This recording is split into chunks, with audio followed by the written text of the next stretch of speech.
It all started out with a bang. Walk-off wins and the best record in baseball. The Giants were living large and couldn't do anything wrong at the start of the season.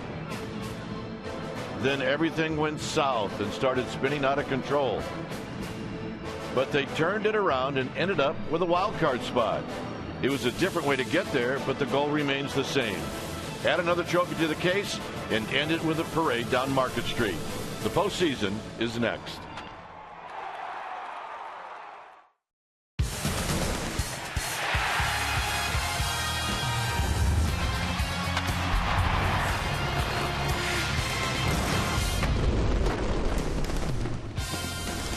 We got beautiful weather here at AT&T Park as we get ready for game number 162, also the final game of this 4-game series. Hi again, everybody.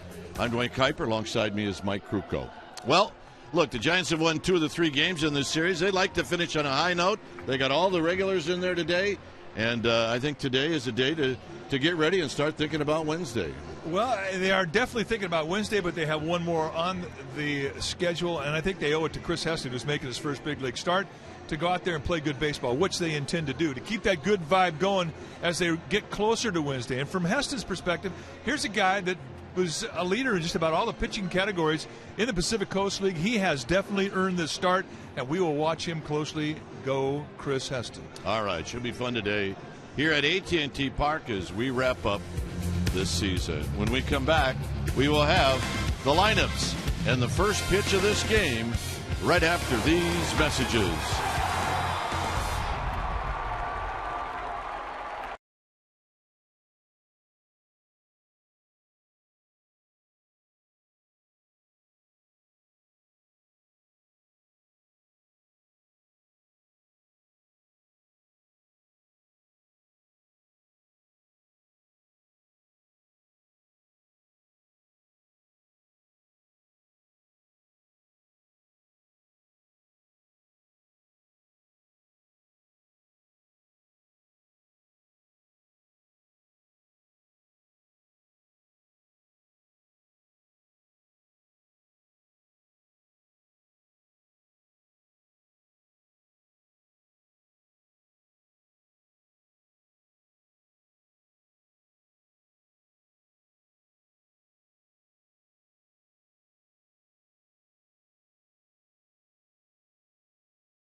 Is brought to you by Jack in the Box. Right now at Jack in the Box, try Jack's Spicy Chicken Club Combo for just $4.99 plus tax. And by Toyota, #1 in MPG, durability, and resale value. Toyota, let's go places.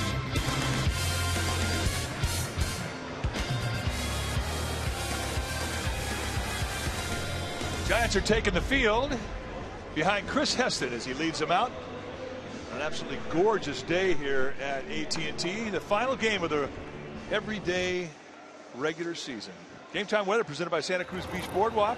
The admission-free boardwalk is open weekends. Temperature today 68 degrees. Wind out of the west at 8 miles per hour. Humidity 70%. And the forecast, well, partly cloudy. Perfect day for Chris Heston to make his debut. Let's take a look at the Padres lineup.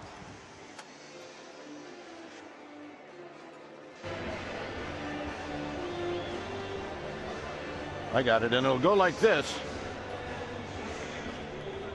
It'll be Going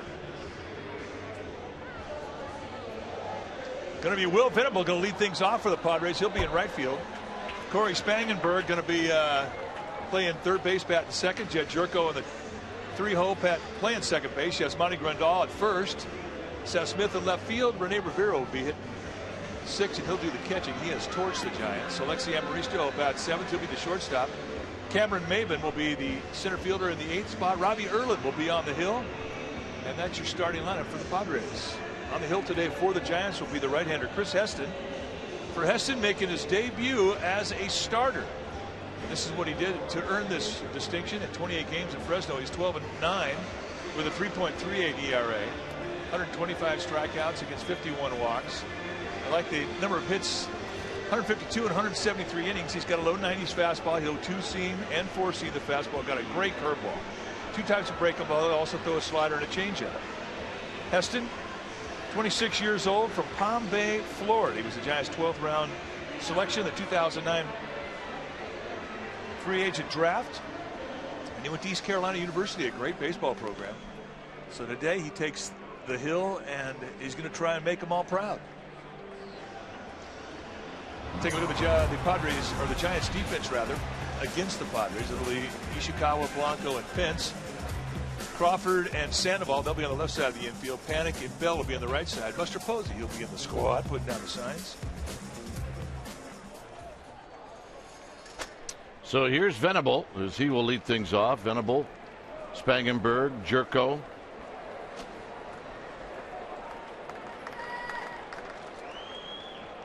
Beautiful day here at the yard. The pitch to Venable is a called strike. So we get started at 107.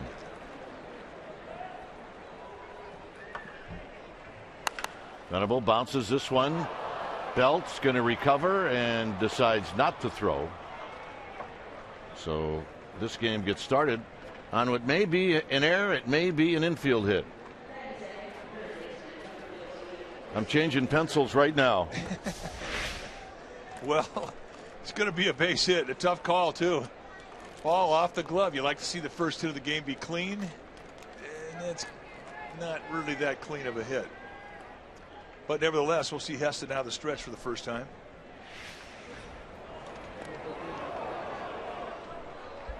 So here's Spangenberg. Spangenberg hitting .276.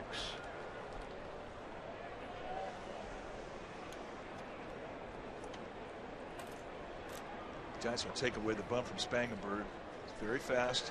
He will push. He will drag. It's Carol Murphy on the right. Mike Murphy's wife. And her best friend, Marianne Kano. And that bounces over Buster Posey. So we'll see if we can maybe restart this one. Or to see if the kid can pitch out of it. Going to get tested early. You can imagine he's got a few jitters.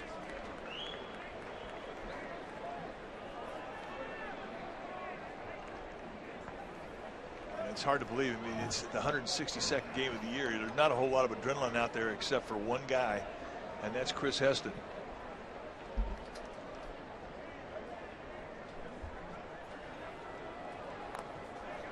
And Spangenberg trying to bunt. 1 ball and 1 strike. I've heard you talk about adrenaline and sinker ballers. Well, it's not good because you throw through your movement. You'll throw 2 or 3 miles per hour faster than you normally do, and you don't get your normal movement. It just doesn't have time to do its thing movement wise. And it's also a situation where you'll hang a lot of curveballs because you're not relaxed. You overthrow them. You lose feel in your hand, and it is definitely a detriment. And there's a base hit up the middle. Coming around to score will be Venable, and it's 1-0 Padres. So Spangenberg with an RBI single. And that'll bring up Jerko. By the way, Jordan Zimmerman pitched a no-hitter today. How about that, huh? Zimmerman of the Washington Nationals. Talking about good fastballs and good sinkers. And he's just a good pitcher, period. Their starting rotation is on fire.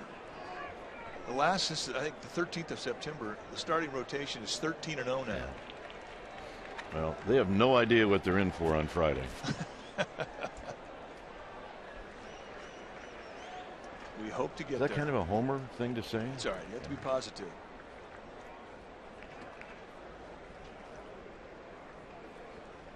Jerko hitting .207, 10 home runs, 51 driven in. You see Grandal waiting on deck.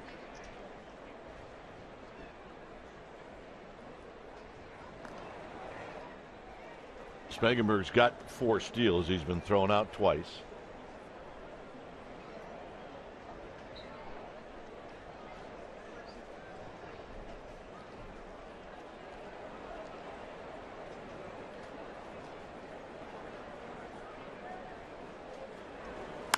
Base hit left field. There's another line drive.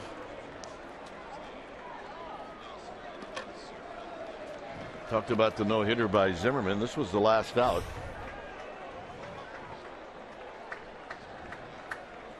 Actually, we'll take a look at the playoff matchups first. See, the Giants will play at 5:07 on Wednesday. Yeah, that'll be our time here in San Francisco. And then the winner of that will move on to take on the Nationals. And the reason for that was Johnny Cueto won his 20th game today. So here's Grandal. Grandal will take a breaking ball for a ball. 1 ball and no strikes. The home plate umpire is Brian Knight.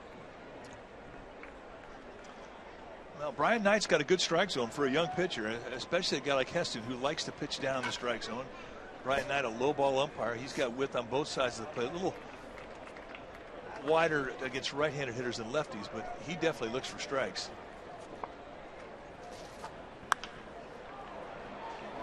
This is a long run, and it's going to be just foul. Here's the last out of Zimmerman's no-hitter.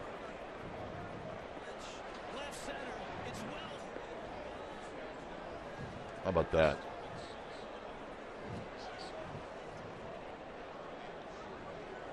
Steven Sosay made the catch.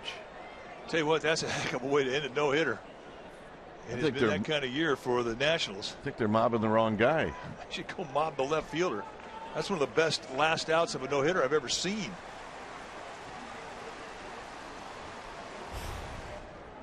It's 1 ball and 1 strike. And a call strike 1 and 2.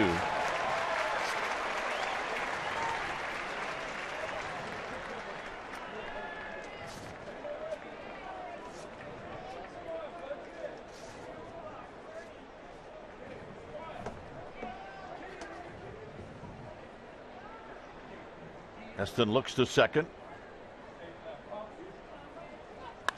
And there's a line drive into right field. Hit so hard, Pence is going to get to it, and they're going to stop Spangenberg. I think the hitters will let you know if it's not sinking. Not really sinking right now. Let's take a look at our Nissan keys to the game, and we're going to talk about Chris Heston. He's got to settle in quickly, and so far that's not happening. Dave Righetti going to come out and talk about what's going on in this young rookie, a little amped up, and also stay healthy. This is the last game of the year. The playoff format has been decided.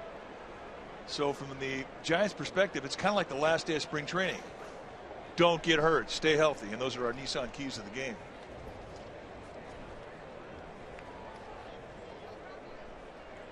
So Dave Righetti is going to go out and have a word with Chris Heston. Yeah, and right now it's just go out there and just pat him on the back, calm him down. I mean, this is not the situation where you go out there and start challenging a guy and raising your voice. because he got a little panic going on between his ears. I don't know if he's given up 4 hits in a row in his career, but that has been the case to start this ball game. So you take a deep breath, try and get that ground ball that gets 2 outs, minimize the damage. And the pitch is wide, 1 ball and no strikes. Grandal's a little upset. Spangenberg did score. Yeah, well, if I'm Spangenberg, I got to have a word with him. You don't show a teammate up like that. 1 ball and no strikes. This is hit into center field. Blanco is going to get to it. His throw will go to second. Coming in to score is Spangenberg. 1 out. By the way, Spangenberg was held up by Glenn Hoffman, the third base coach. And if you're a player and you stare down a third base coach, especially one with a reputation like Glenn Hoffman, that's not good either. Glenn Hoffman, one of the best. Here's Rene Rivera.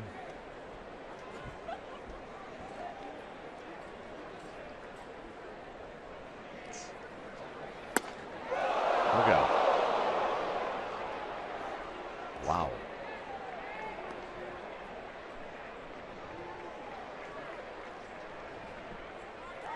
Well, we got a little guy smiling. Dad's not smiling. He's a little concerned. Dad's a little concerned indeed. Wow.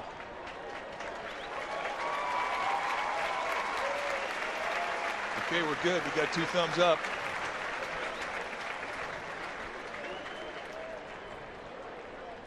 Well, the kid with the mask on had the right idea.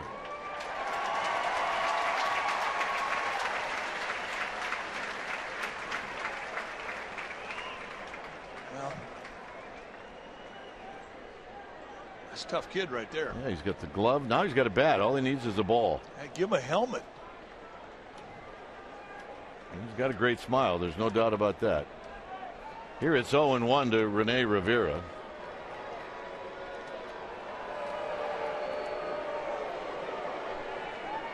And the pitch is a called strike. It's 0-2.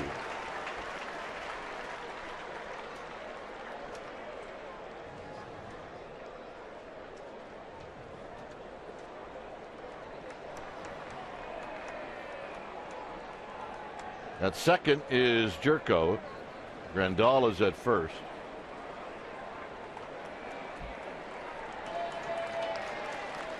And the pitch is wide, 1-2. And he gets the ball. Well, certainly a day that this young man will never forget. Little sister just copped the ball really fast. She said, "You're not going to get all these gifts."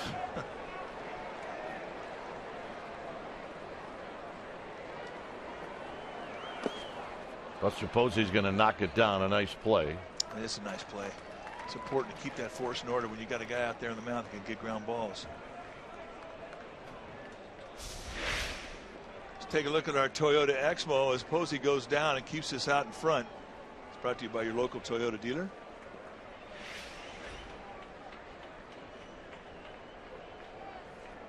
Don't have great speed on the base pass. Jerko and Grandal are going to be conservative on balls that are in the dirt.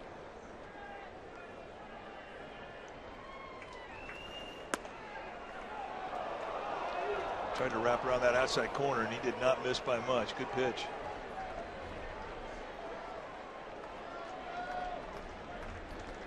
So we'll see what Jerko and Grandal do with a count 3 balls, 2 strikes.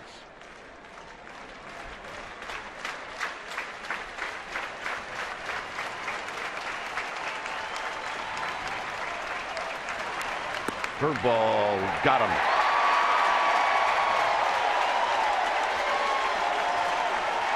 A strikeout for Heston, and here's Alexi Amarista.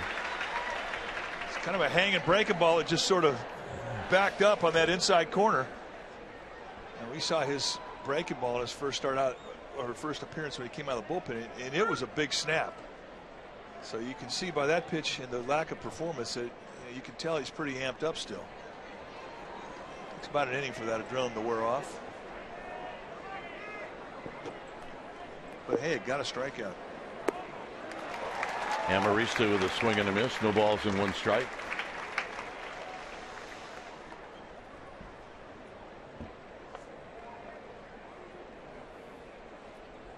Four straight hits, a sacrifice fly,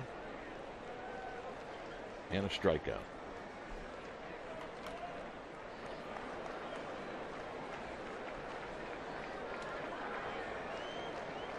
And the 0-1. Just a little low.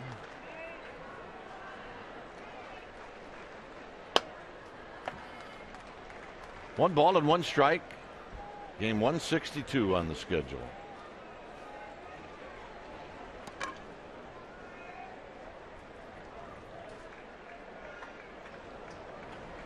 Up the middle. Crawford dives. He flips it. Got him. What a play by Brandon Crawford as they get the force play.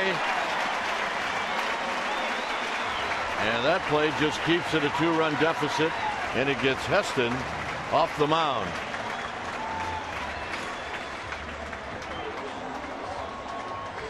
Terrific play, Brandon Crawford.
A look at Bruce Bochy's lineup for game 162. It'll be Blanco, Panic, and Buster Posey. You can see his average 4th in the National League. His RBI's 9th. Pence, Panda, and then Belt. Crawford will hit 7th, Ishikawa 8th, and Heston 9th. On the hill today for the San Diego Padres will be the left-hander Robbie Erlin, who has relieved, and he has made some starts, and overall he's 4-4 with a 4.53 ERA. You're going to see a low 90s fastball with a big curveball. High three-quarter release gives him a real acute angle on the curveball. It's a strikeout pitch to both righties and lefties. He's also got a slider and a changeup.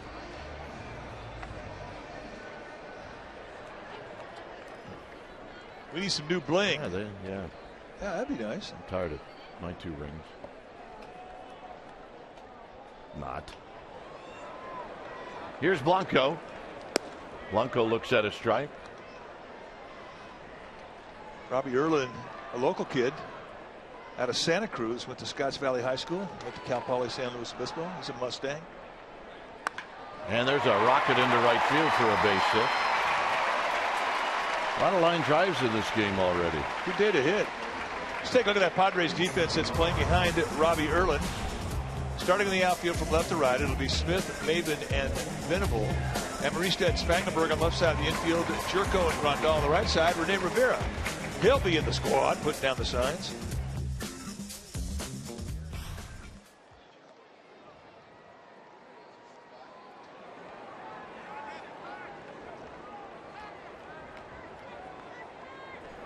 And a quick toss, and Blanco is back. Blanco's got 16 steals. He's been thrown out 5 times.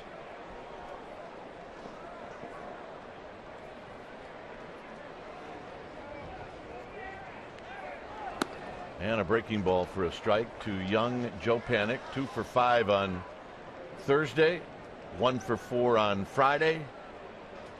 And then Joe was on the pine yesterday.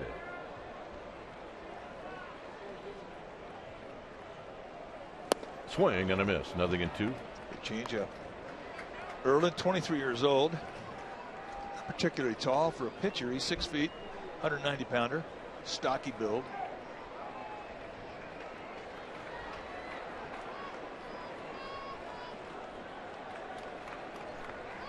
Blanco back easily.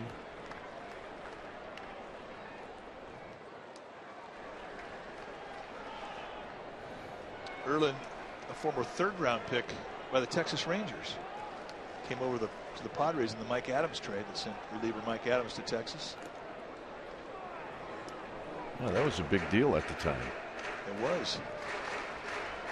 And this was one of the guys that the Rangers did not want to give up. Erlin had to be part of the deal to make it work.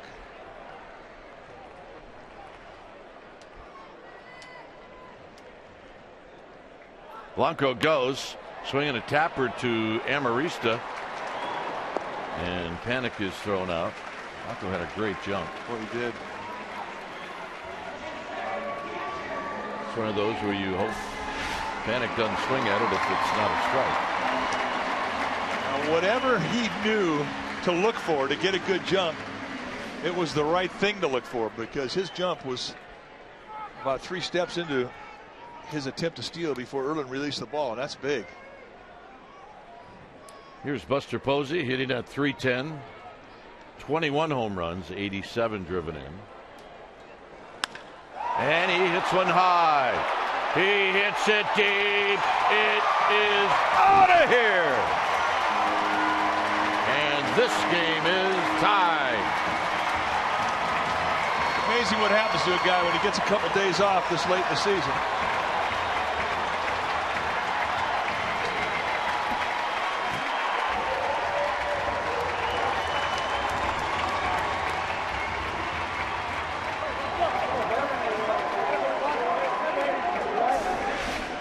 Sit on the inside corner. They try to cut a fastball and lays out there mid-thigh, and it caught too much plate, and Buster Posey said thank you. And that's home run number 27, RBIs number 88 and 89 for Posey. Here's Hunter Pence. And we got a brand new ball game. And a tie game.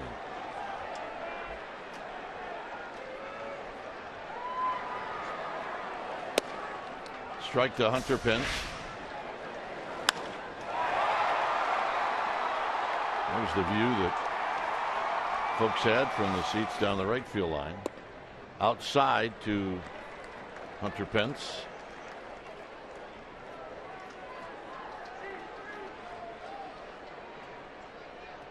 Tell you what,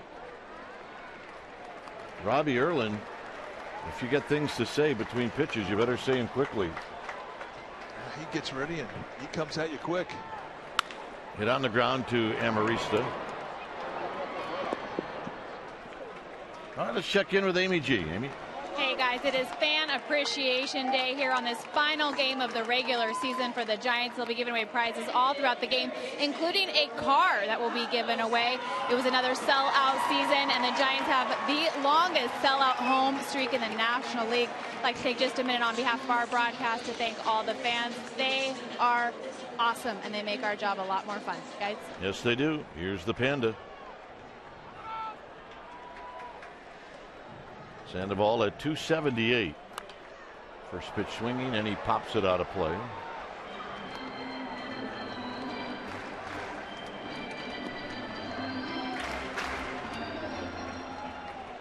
Sandoval, 16 home runs, 73 driven in.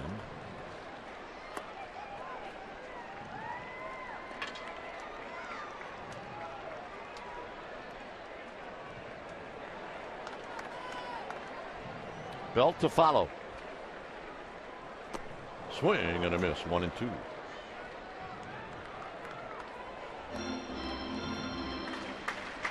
Flew back from England to watch your Giants. Well, welcome back. We want you to stay a little while. How about that?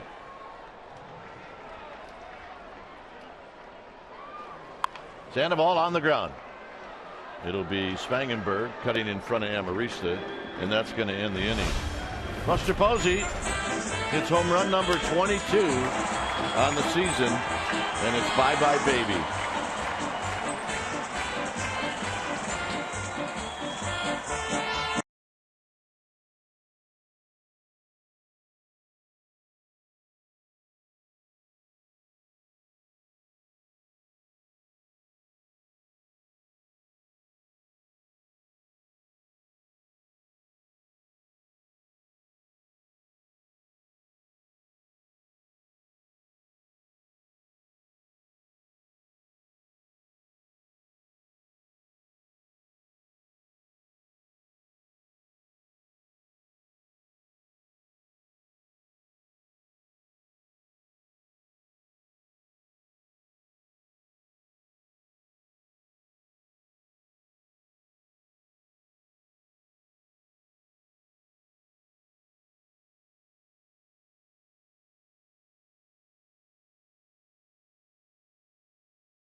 Is brought to you by Eric's Deli Cafe, who reminds you not to be jerking gherkins around.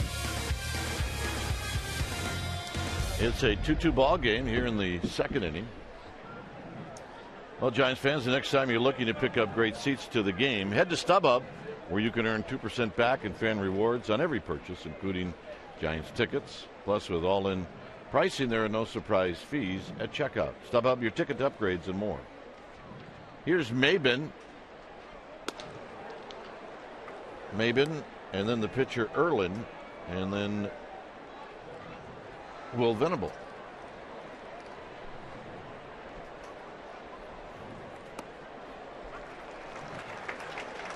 So 1 ball and 1 strike. Maben hitting at .238, a home run, 15 driven in.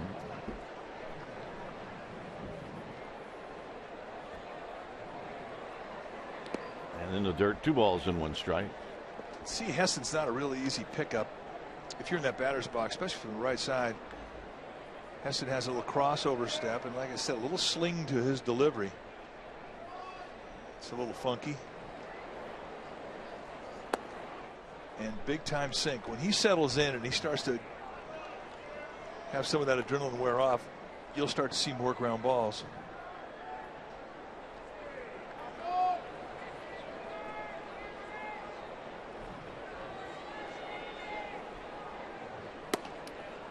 Thank you very much. 3 balls and 2 strikes.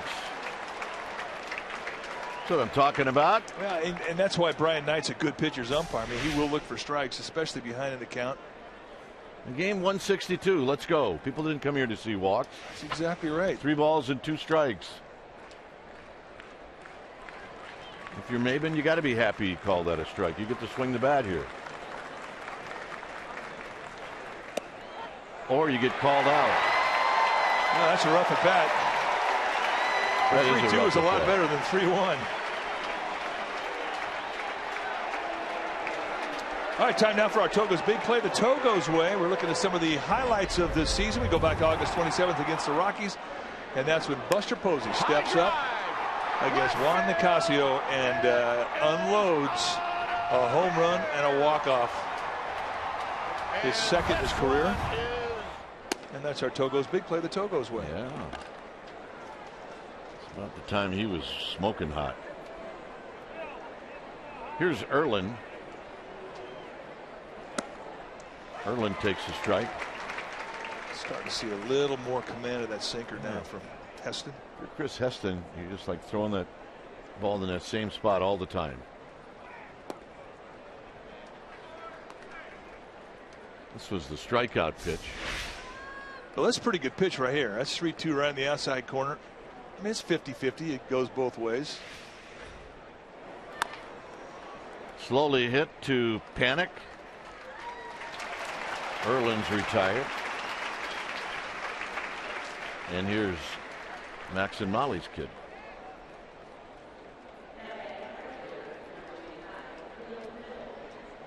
A good group here. Yeah, they're pumped up. Couldn't wait to get up this morning to put their orange and Giants jerseys on. Yes. Grab their gloves, head out to the yard. Thumbs up.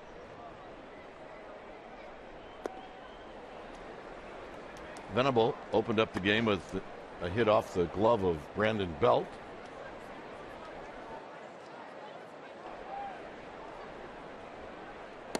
There's a strike.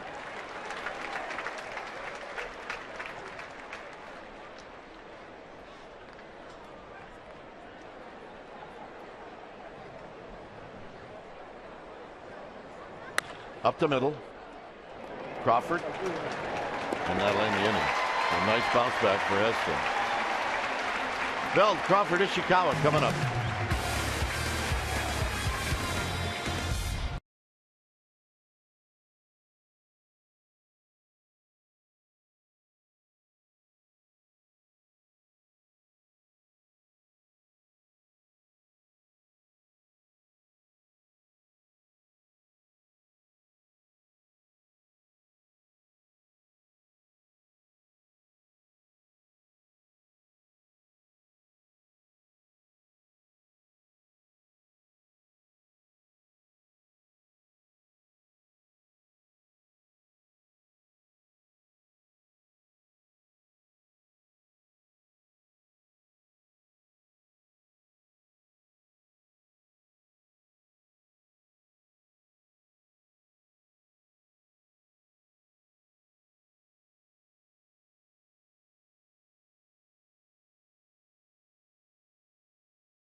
On September 13th against the Dodgers.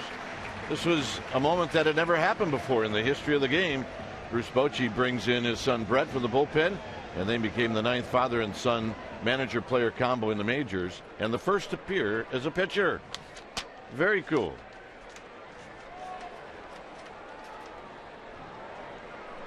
So here's the pitch to Belt, and Belt takes a curveball for a strike. We'll show you that moment after this hitter. Belt hitting at 241. And that pitch is high. 1 ball and 1 strike. Crawford and then Ishikawa, 3 left-handed hitters.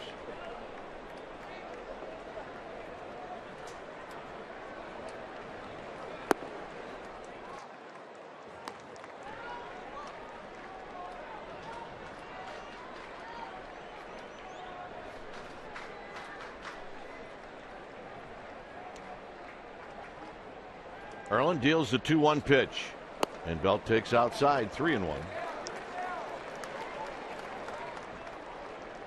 know, Belt, even when he was just back from being inactive for the longest time, impressed everybody with his eye. I mean, he still wasn't going out of the strike zone very often, chasing. Pulls this one on the ground, foul. That was Kathy Myers down there on the first base side being a ball babe today. Kathy, you need to dive. It's all about getting dirty. And there's Molly Cabanero on the third base side. Molly, a veteran, she knows about diving. And the walk. Yeah, we talked about that moment where Bruce Bochy brought in his son Brett. This was that moment. And look, it's special because obviously we have a relationship with these two gentlemen. But it's special because it's never happened before. Well, there's been combinations where there's been a manager and his son was a player, but it was not a pitcher. It's the first time it ever happened where a manager handed off a baseball to his son at the big league level. So it was a memorable moment, not just for the Bochis, but for everybody.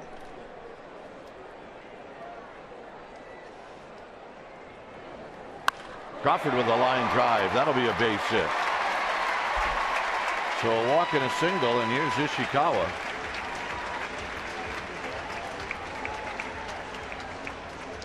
Giants baseball on Comcast Sportsnet Bay Area is brought to you by the California Earthquake Authority. Protect your home with earthquake insurance. Get an estimate today and learn more at CaliforniaRocks.com.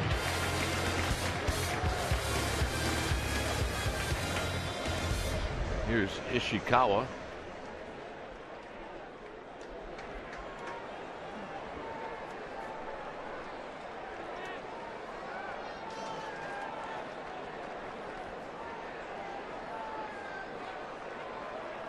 Ishikawa hitting right at 260. And he takes a breaking ball down low.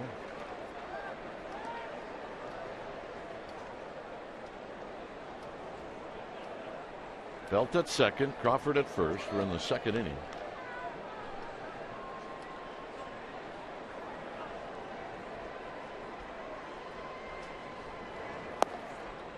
Two and out.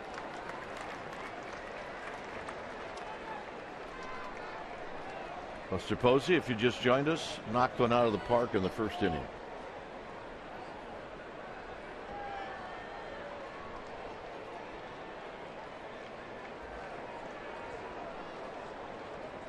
Ishikawa takes low, 3-0. So Erlin a pitch away from putting himself in big trouble. Now we talk about the jitters for Chris Heston. You can imagine the same for Robbie Erlin. He's 23 years old. Not only is he getting a rare start, but he's doing it in front of the hometown crowd. As you mentioned, he's from Santa Cruz, and you know he's got a strong contingency here.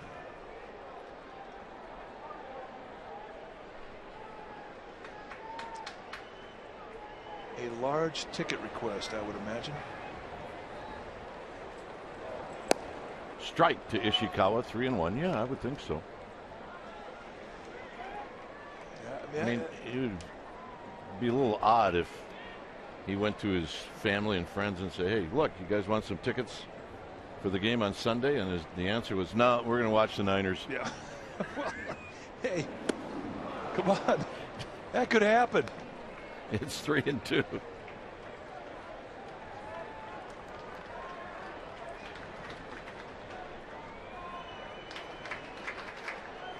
So 3-2 to Ishikawa. On deck is the pitcher, Chris Heston.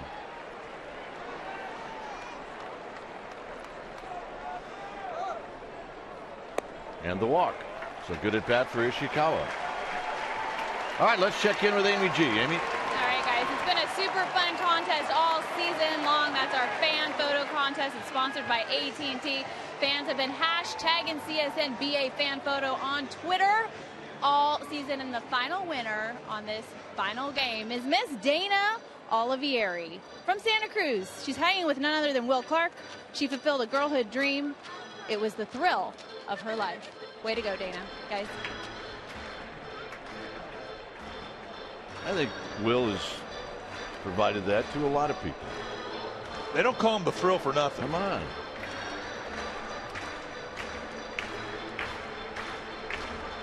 Some activity now in the Padre bullpen.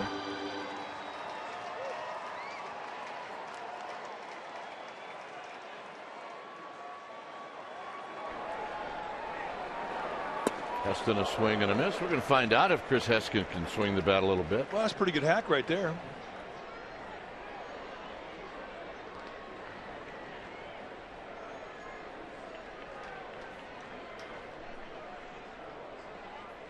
And he takes a strike. It's 0-2.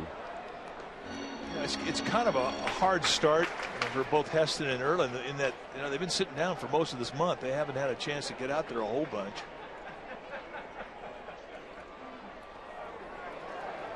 Nice block.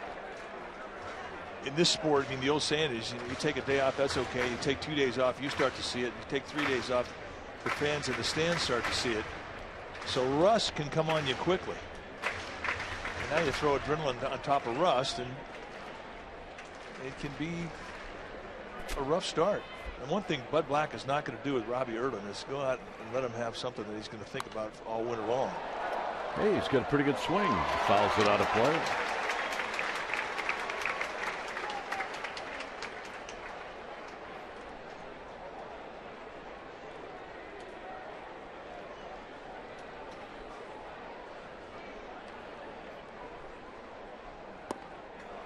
And he got him. First strikeout for Erlin. Hey, he did a smart thing. If you think you're going to hit into a double play, strike out. I think he did too. I think he felt that. So here's Blanco.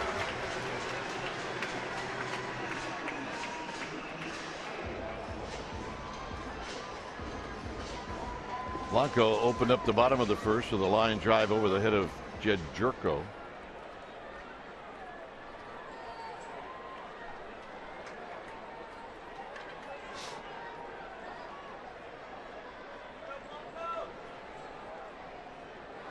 Swinging a high fly ball. Center field, Belt will tag. Crawford better hustle. He does. He gets to third. Belt scores, and the Giants take the lead. Nice at bat.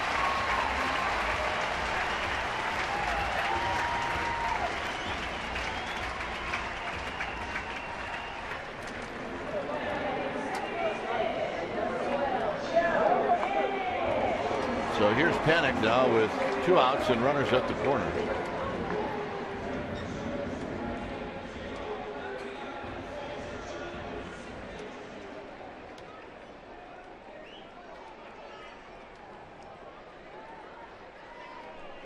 Panic bounced out to Amarista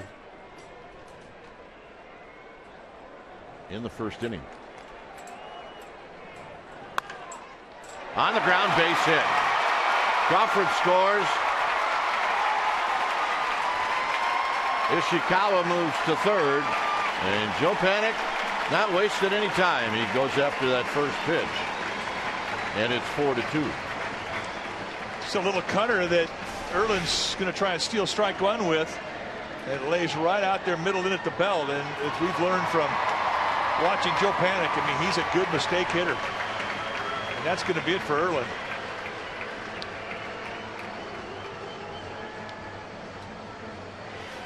So Bud Black points to the bullpen. When it's time for a change, think Speedy Oil Change and Auto Service. Your oil change tune-up and repair experts. We'll be back.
streak ending.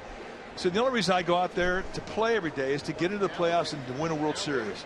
But the streak is meaningless stuff. The only thing that matters and is real is who wins the World Series. That's what we do this for, not stat collecting. And he is a very humble athlete who doesn't have a selfish bone in his body, and that's why he is what he is, and that's why his charisma is genuine. It's a 4-2 lead for the Giants.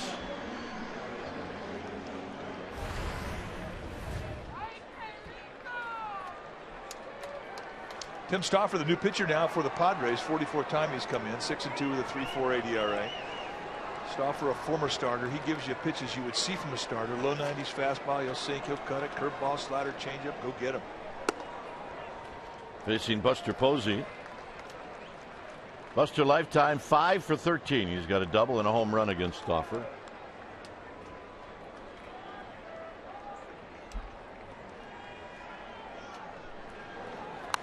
Fouls this one back. 1 ball and 1 strike. Well, Buster got what, 89 RBIs? You start looking at numbers. See if you can get to the next round number. Remember that one year I had 8 going into that last day. I was trying to get to 10. Oh, yeah, absolutely. And that's how it works. Get to the next level. Hey, the winner's a little nicer with 10. Come on. Yeah, double digits. Big difference.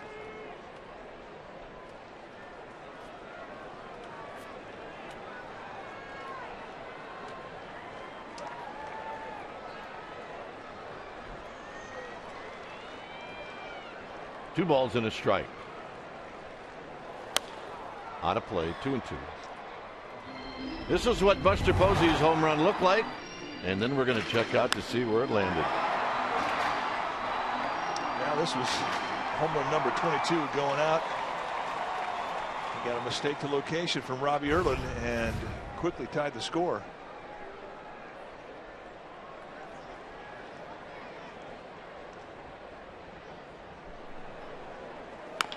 Hit on the ground, foul.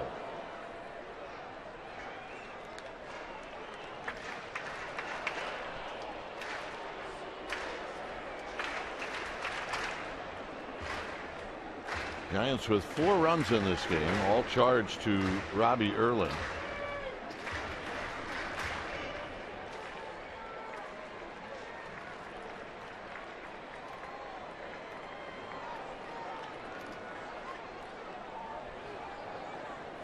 Got him, and that'll end the inning. 2 runs on 2 hits, a couple of walks. It's 4-2 Giants.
Individual game tickets for the postseason.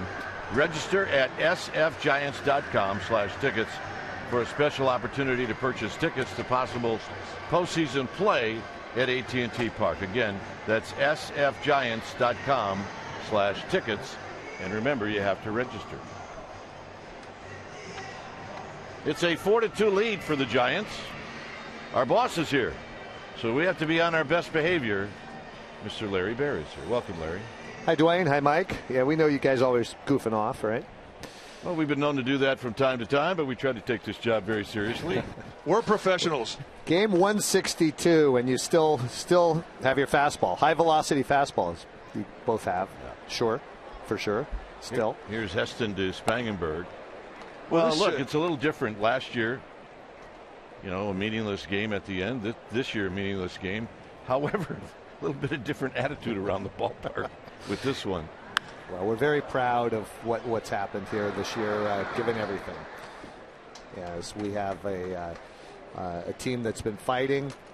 We all knew it wasn't going to be the same exact team that broke spring camp, and came up here for opening day of the Bay Bridge Series. And sure enough, here's people like Joe Panik and Jake Peavy and Andrew Susak. Yeah, look, I think Bruce Bochy said it. We've said it. I don't know if the Giants would be headed to Pittsburgh on Wednesday without that group. Exactly right. And I can't say enough about really the whole organization because that's, as you know, that's a process that starts with the drafting and then the development as those players are in the minor leagues. In the case of Jake, obviously it's a situation of scouting, major league scouting during the season as the trade deadline approaches. And it's also a situation where you got to look past the numbers. In the case of Jake, we had guys going into Boston and seeing him throw the ball real well, and obviously with Boch, we have people in the dugout that know Jake real well. So hats off to everybody that made the necessary adjustments to get us to postseason. This is Jed Jerko with Spangenberg at first and nobody out. Giants are leading 4-2. And Chris Heston continues to keep an eye on Spangenberg. And the other thing, too, with 326 consecutive sellouts. I mean, that's got to be something that you're awfully proud of. Well, that's something, Kruk, that we really don't take for granted. And we like coming up on the last day of the season, and it's been just such a magical thing here in this ballpark, our 15th year in the ballpark. And I guess this is now 13 out of the 15 where we've been over 3 million. And the last several years we've been sold out, and I just can't say enough for the fans. You walk around town, they're wearing Giants colors, they're showing up on road ballparks. Those who aren't here are following you guys on Comcast Sportsnet and KNTV and on the radio. I mean, it's just been a tremendous loyal fan base that we do not take for granted for a minute. And I just wanted to take a moment to thank everybody here. Again, we have the last game of the season. It's not a game that will contribute to the final outcome of where we go in postseason, yet fans are into it. They're into it. There's a lot of other things going on at the same time. That's right. That's right. So it's easy to expect the park to be filled every day, but it's really the loyalty of the fans to get us there, and of course the hard work of the front office, which we're all very appreciative as well. Well, I have a problem with this ballpark. The season goes by too fast. We come back for a 10-day homestand, and all of a sudden, whoop, gone. Plus, it hurts the ratings. All these people are here. They should be at home watching it on TV, right? Well, that's true too. I mean, it's a typical. Let's have our cake and eat it too, Kipe. Let's go. Hey, you remember the days where every team. The theory was you can't televise home games because it's going to affect the attendance. And just the opposite. I think when fans see the wonderful visuals that your brother and Jim provide and everybody in the truck provides, I think that makes them want to be at the ballpark more. I agree. Perhaps. I agree. Maybe not so much at Candlestick, but definitely here. Absolutely. I gotta say, your comment, Kruk, about it goes by too fast. Should we send to Rob Manfred a proposal to lengthen the season beyond 162? No. A proposal from Mike Krukow to do that? No. I don't think you get any arguments from our Giants fans. They don't like it when the season ends. 170? What do you think? round number? Probably not. How about if you could work Probably on a not. deal where we would have 125 home games and play like 37 on the road? What do you think? Special dispensation, because we're special here, right? Here's Grandal after Jerko takes the walk. Well, this is a special place, and not that Candlestick wasn't. It had its own personality, but this is heaven on earth, and you just can't wait to get here and come to the ballpark. I live across the street, so I get to see people get here early, and for today's game, there are people around 7:30, 8 o'clock walking around. There's a base hit up the middle. Spangenberg is going to be waved in, and it's 4-3. So Heston, you see, he's frustrated. He's trying to figure things out here on the fly. He is far from being out of this inning, first and second, nobody out. Top of the lineup, and the heart of the lineup has hurt him. Have some scoring here, boys. We have a situation. Mike, you mentioned the ballpark. We're so grateful for where the neighborhood has gone too. I mean, this neighborhood you live across the street, has developed in such a wonderful way, and there's so many things to do before and after the game. And we've got a project in our parking lot called Mission Rock, where we're going to be adding to that over the next several years. And inside the ballpark, we want to continue to add elements. We have, as you know, the garden out in center field now, and fans are enjoying that every day. We have a place I think you both have been, the Gotham Club, where it's actually inside the out-of-town scoreboard. So the way we think of the ballpark is that it's not really a static place that just is exactly the same every year, but let's come up with some good ideas, and we have fans suggest ideas, and we have a number of very creative people in the front office that are able to put together some ideas to make the ballpark better every year. So we can make suggestions. Absolutely. What do you got, partner? I don't know.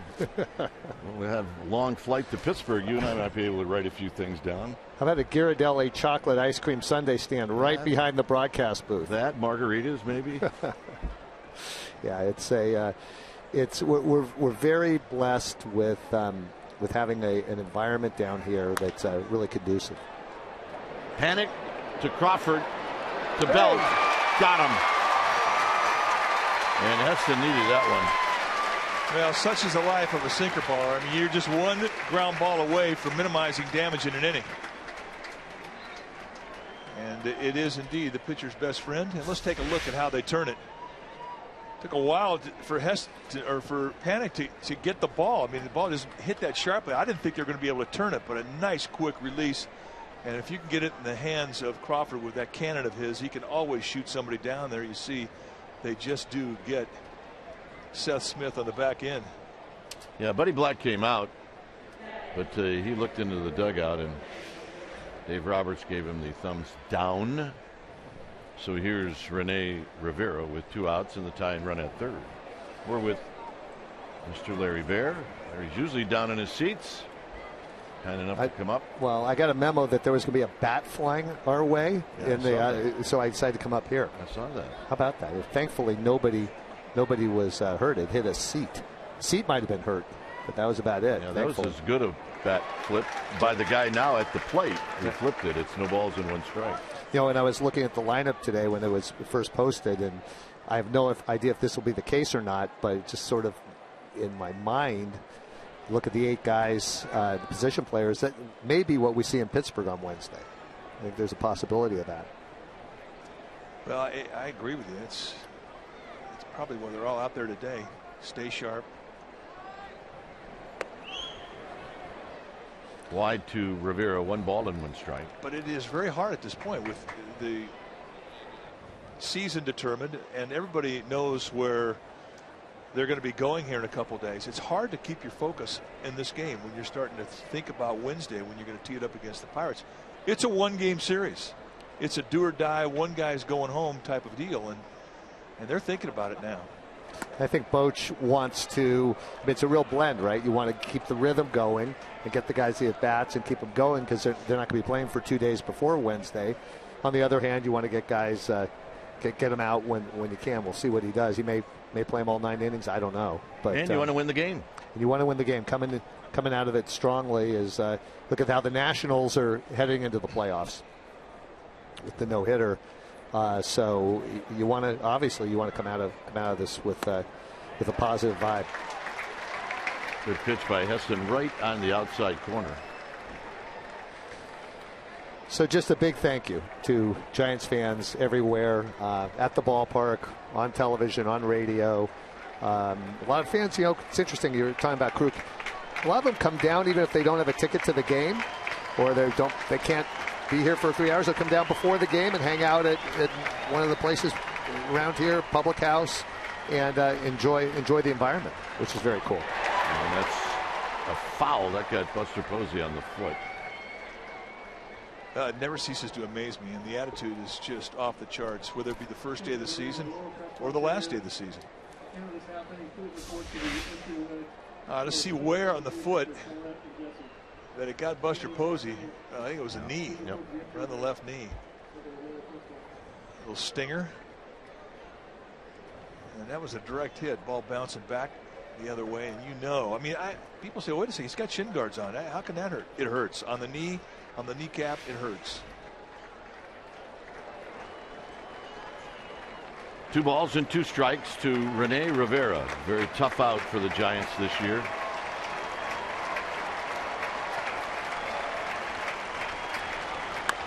Bounces this one to Panic. Panic will take his time, and that'll end the inning. When we come back, we'll have more with Larry Baer. It's 4-3 Giants.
We've been talking all game about that Giants fan base, how loyal and dedicated they are. And here's an example. Before the game, fans got to see on the field Bert and Leanne Steinberg because they went to every single Giants road game. This is no joke, you guys. 81 games, 17 cities. President, CEO of the Giants, Larry Baer, and the skipper, Bruce Bochy, honored them with a team-signed jersey. They are rock stars, Dwayne, Mike, and Larry. All right, thanks, Amy. Yeah, tell us about that. That's amazing. I mean, I don't think I could, and I'm a couple of years younger than 93. I don't think I could do 81 on the road. I do not think I could do it. I don't think the fuel would be in the tank come end of September. They were incredible, and I was talking to Jim Lynch actually before the game, our director, and does such an amazing job with the crew. And he says he actually has shots of them in every park. Every park, every team we played, he's got a shot of them doing their thing, wearing the colors and waving the Giants flag. And they're a great couple, amazing couple. And they made it on the road. They live near here, and they come to all the home games. And now they went to all the road games. So you guys know that's just a travel complicated think about deal. Some of the things that happened to us on the road this year. Starting out with one of those games in Colorado is Penn strikes out where we had to evacuate the stadium due to a tornado warning. Well, they're there for that. Of course. They're there in Chicago for the 4.5-hour debacle with the tarp. You know, I mean, they right along with the whole deal. So congratulations to them for pulling it off. They made every game. Not one broadcaster made every game on the field. I want you to know that. They were never on assignment, Kruk. They were there for tarp gate and tornado warnings. Oh, my goodness. And the thing is, I have to say, I mean, I know that it has its own exhaustion to it, but they don't just go out of the ballpark and get to a bus waiting for them, that gets them to a plane waiting for them, that gets them in the air. Right. They will go back after a night game and go back to a hotel, and then they got the 6 a.m. two-hopper to wherever, because it's not always a direct flight. And they did it all. Sandoval with a base hit.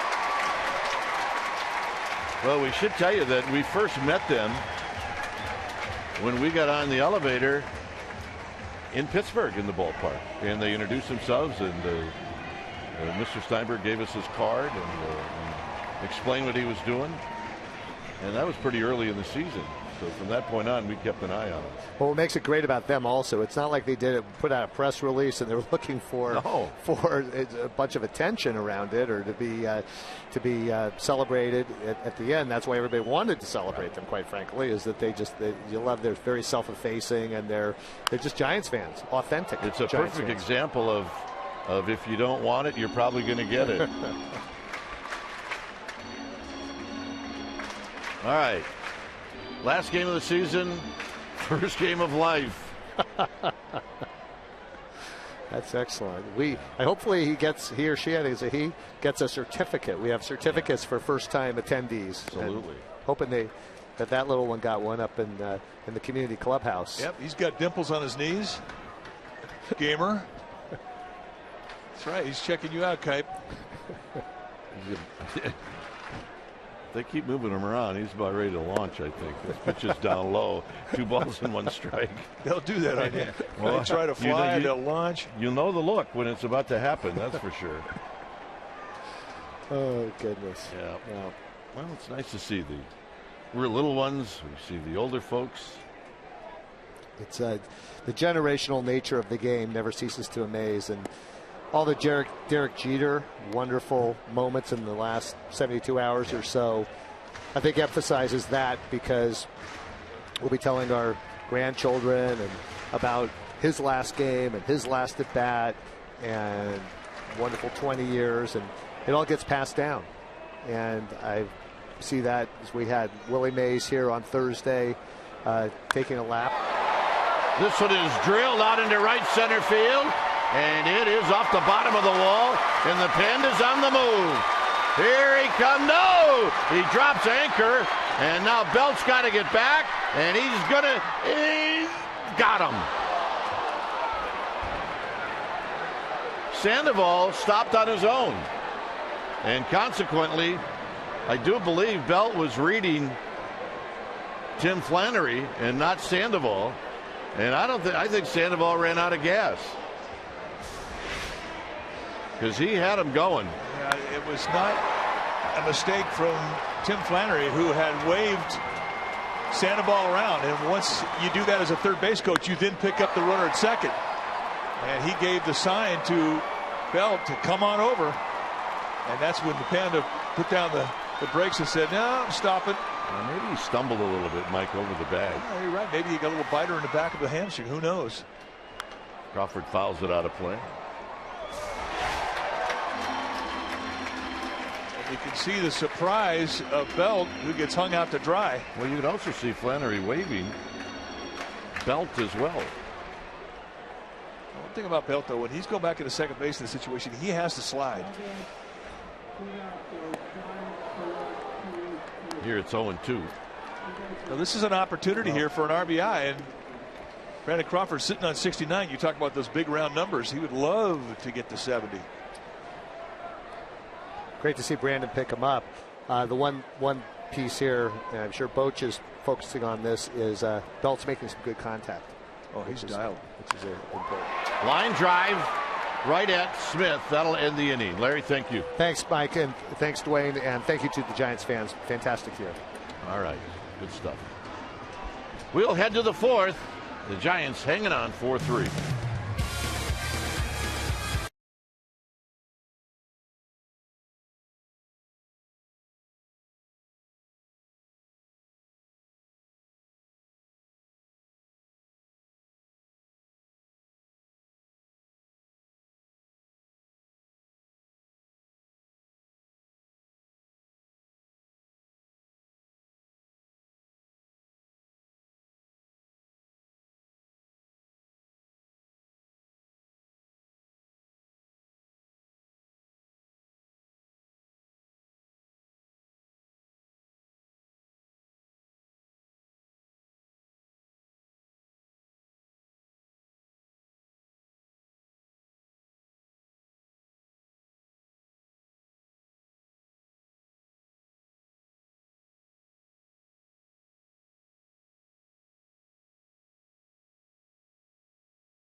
Now to order your pair of historic seats from Old Candlestick. The deadline to purchase is October 15th. It's a once-in-a-lifetime offer. Again, October 15th, that's the deadline to purchase your seats. Go to sfgiants.com/candlestick memories. Come on, look how beautiful those look.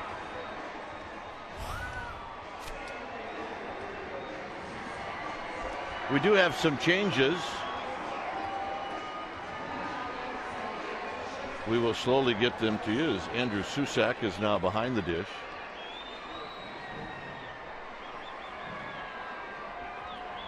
Arias is at third. And the pitch to Amarista is a called strike. Amarista, Mabin, and then Stauffer. Just missed trying to backdoor that little wraparound slider.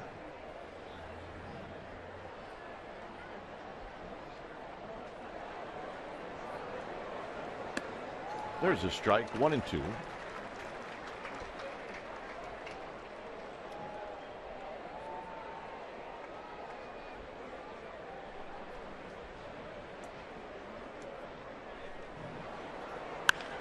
Fly ball left field. Ishikawa is on the move, and Ishikawa is going to put it away.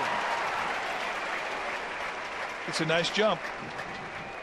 I mean, he doesn't have the speed to have great range, but his jump is going to get him to a lot of balls. And if he gets to him with those great hands that he has, he'll catch it. Tried to bait him on, I think it was Friday. Let's see, did he start in left field on Thursday? He did. So Friday I tried to bait him. I said, hey, are you the best athlete on the field? And he goes, no, I know where you're going with this. I'm going to say yes, just playing around, and you're going to go over the air with this. I said, well, look, Huff did it. He goes, yeah, but everybody knew Huff was lying. He said, I can't pull it off, but I tell you what, he looks pretty good out there. He does. And you can always tell a baseball player by his first step on the base pass and on the field defensively. And he's got a good one. Mabin takes in tight. 2 balls and 1 strike.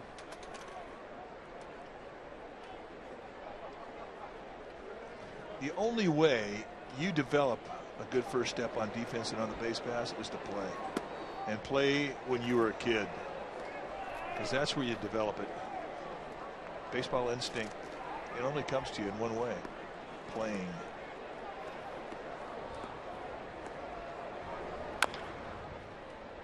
Tapped slowly, foul. It's 3-2 now to Cameron Mabin.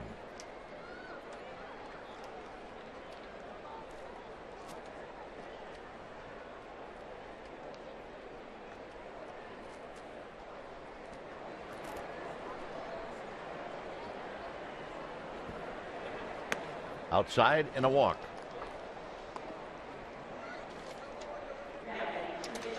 Well, Sportsnet Central October Quest with pregame coverage 1 hour before every game and postgame coverage after the final out. Plus, you get the CCSNBayAreas.com's Andrew Baggerly travels with the team. He gives you lots of scoopage. And you will see it at 4 p.m. on Wednesday. First pitch will go out just a little bit after 5 o'clock Pacific time. So join us right here on Comcast Sportsnet Bay Area.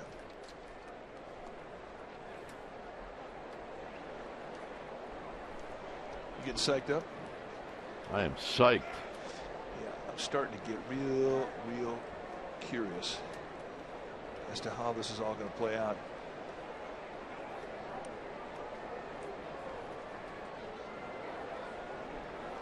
Stauffer shows bunt, and he takes low.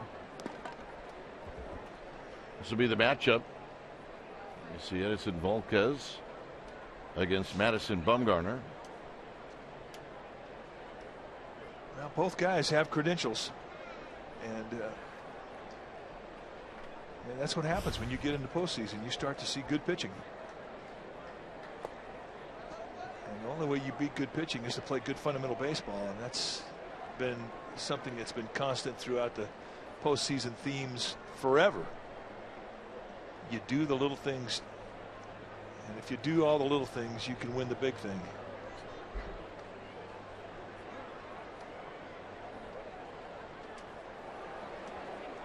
Eston needs to throw a strike. It's 2-0 to Stauffer, who's trying to bunt.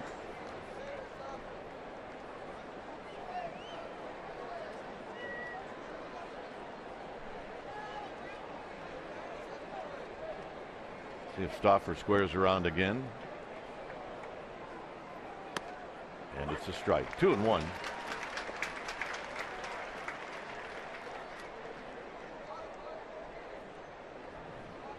Pretty good speed at first base with Maben. So the ball is going to have to really be bunted sharply in order to get a force out at second. But if they could get that, it would be easy to get Stauffer on the back end.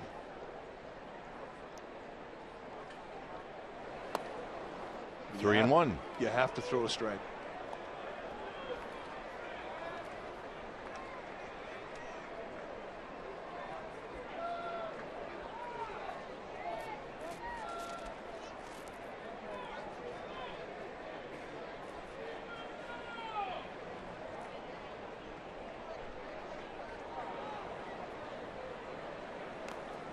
And Stauffer bunts it foul, so it's 3-2. There's Tim Lincecum. Think he's a hit here?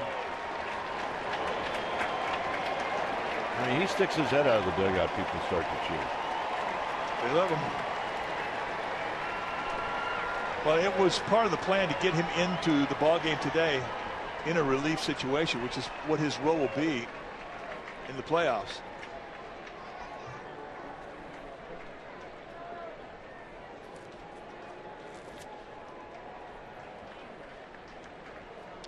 Runner goes, swinging a bouncing ball to Panic. Here's our AT&T U-verse rewind. Madison Bumgarner, 4 home runs this season. April 11th, Colorado. Here. June 15th, Colorado. Here. July 13th.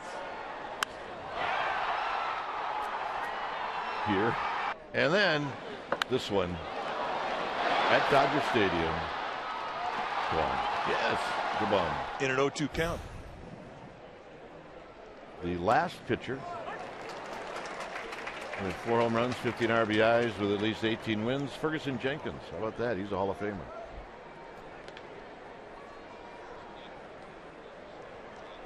Yeah, the first and third home runs were grand slams.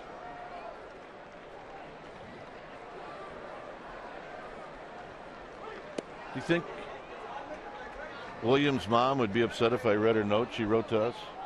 I don't think she'd be upset at all. I think you just got a note from Will Venable's mom. She says to us, "Your Max and Molly's kid comments have made me famous at the supermarket." Here's the 1-1 and it's wide. She said, "After Sunday, go Giants." Lots and lots of hugs and loves from Molly Venable. She's awesome. Yes, she is. I don't notice Max didn't sign his name. Max, one of our teammates, played with the Giants back in the early 80s. Good player. That pitch is just wide. It's 3-1. I mean, we got a chance to hold William when he was a baby. Yeah. Brother Winston. Weren't they about the same age as the Brenly kids? Yeah, pretty much. Them all running around together. 3-1 pitch. 3-2 to William Venable. But we called William Will when he was a little bitty guy, and Molly said, "No, I don't play the Will thing. It's William." Okay. Maybe she softened her stance this time. 3-2 to Will Venable. And he pulls it on the ground foul. Well, Will Venable, quite an athlete. I mean, he played basketball at Princeton and was an outstanding player. Opted for baseball.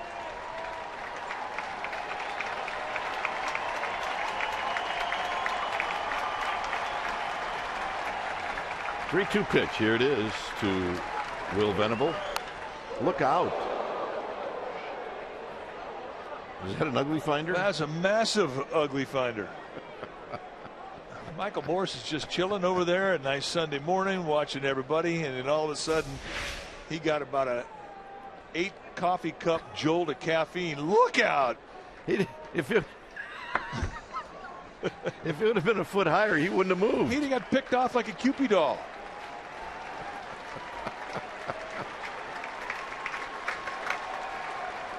Yeah, how's that for your oblique, right? Not good.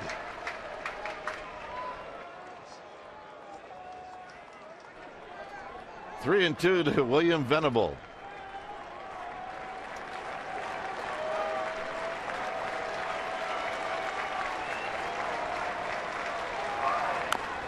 Taps this one foul. All right, let's look at it again. It's just too good, seeing as how nobody got hurt. Yeah, look out!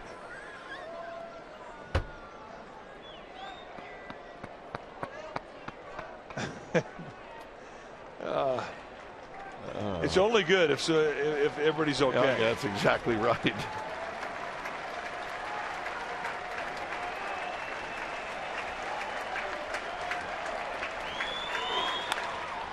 Left center field. Ishikawa is going to make the running catch. And that'll end the inning. Nice play. It remains 4-3 Giants.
Of the San Francisco Giants and may not be reproduced or retransmitted in any form, and the accounts and descriptions of this game may not be disseminated without the express written consent of San Francisco Baseball Associates, LLC.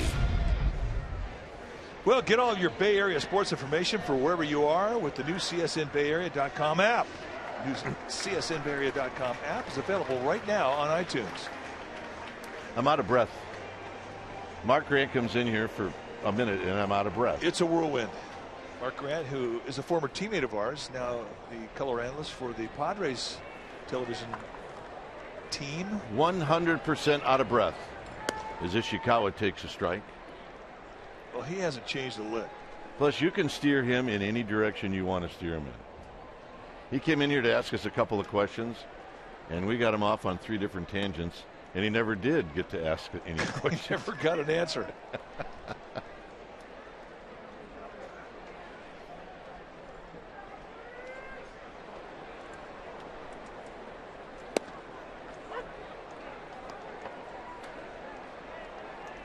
Duvall is on deck.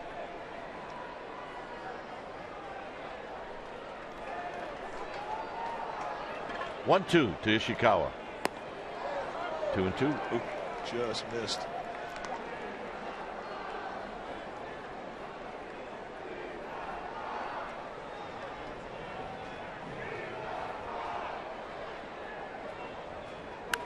Out of play as Ishikawa digs that fastball out.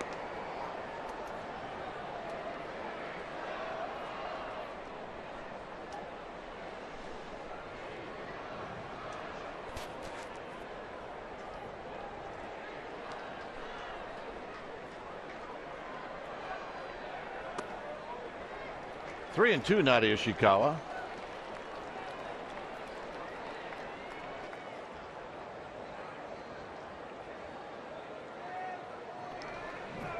See if Ishikawa gets something to hit 3-2. He does, and a swing. Ain't gonna miss. 91-mile-an-hour two-seamer on the outside corner. He swings through.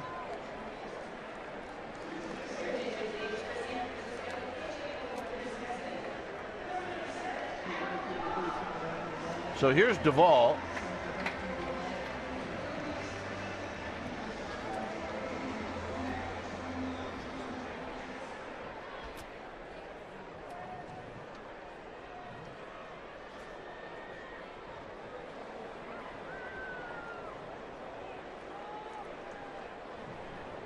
Duvall waiting, and here he takes a pitch wide.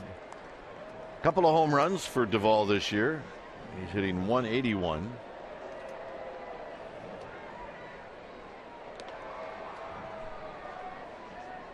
Gregor Blanco to follow.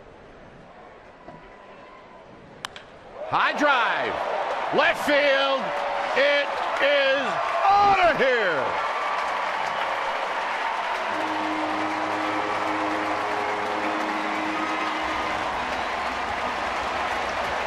So Duvall with his third, and it's 5-3. And that may be a significant swing of the bat for Adam Duvall.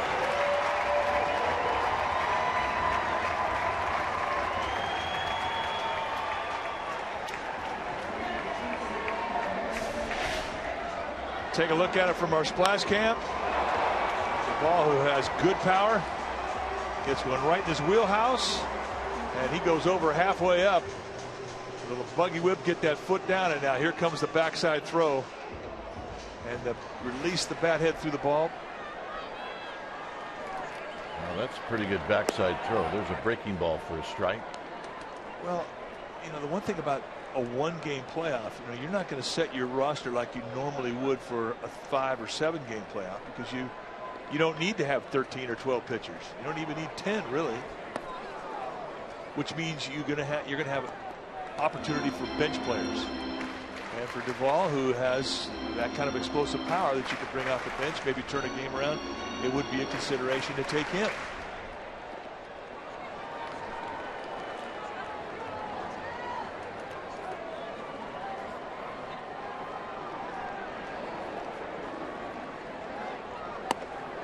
High and tight. 1-2 with Joe Panik on deck. In the month of August, with 25-man rosters, most teams had 4 extra players on the bench. That was in the National League. Tap foul, stays at 1-2. It's one-game format. In Pittsburgh, you can have as many as 7 extra men on the bench, which gives you a lot of different moves. And that's why that swing of the bat from Duvall is significant. You never know. Might get him a roster spot.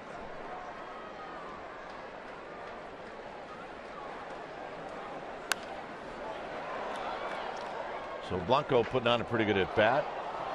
And the thing too is, after, let's say the Giants go into Pittsburgh and say they win that ball game, now before Friday's first game of the NLDS, the Giants would then be able to reconstruct their 25-man roster, and they would build that roster according to how they would try and play the Pirates.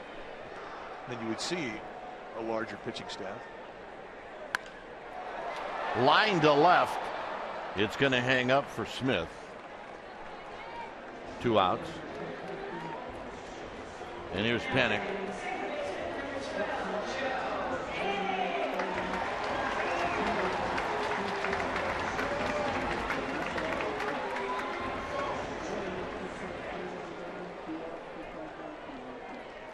Panik with a base hit in the second inning that knocked in a run.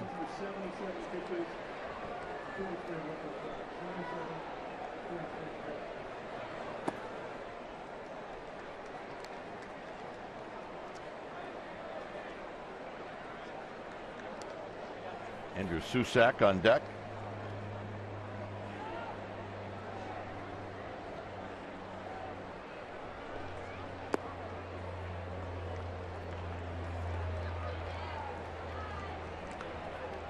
So 2-0 to young Joe Panik.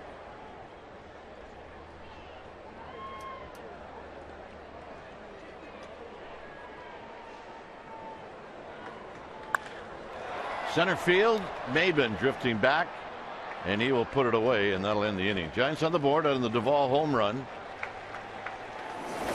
He hit it deep into the bleachers and left, and it's bye-bye baby, and it's 5-3 Giants.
Play of the year. Let me go back to June 25th. Giants taking on the Padres, and Tim Lincecum pitched his second no-hitter of his career, both times against the Padres. This one was absolutely masterful, and everybody celebrated. He got a Buster hug, and he got a Michael Morse hug, and he got doused, and that ended our post-game interview. And that is our Solar Company electrifying play of the year.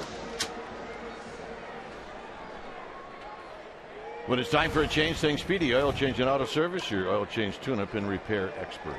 Tim Lincecum coming into this ball game 11-9 in the year with a 4.80 ERA. He's facing Corey Spangenberg. Last couple times we've seen Lincecum come out of the bullpen, he's really looked sharp. First or second pitch popped up, and Crawford will put it away. Well, Joaquin Arias at third base looked up, and I think he saw nothing but sun. So Beach Blanca Babylon, what do you think? I don't know. Yeah, she's got a lot going on there. I know one thing. She's a Giants fan. Well, pandas and horses and baby giraffes, and that's fantastic effort right there. Nice touch, nice.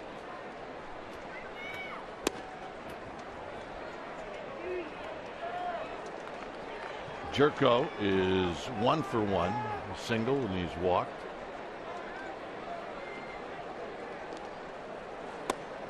And there's a strike. 1 ball and 1 strike.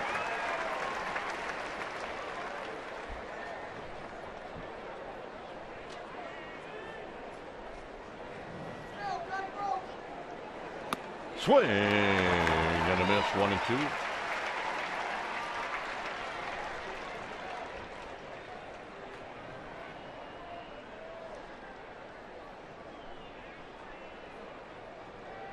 Grandal to follow. Little fish job, and then Crawford can't get to it. So on a curveball, Jerko flips it into left, and here's Grandal.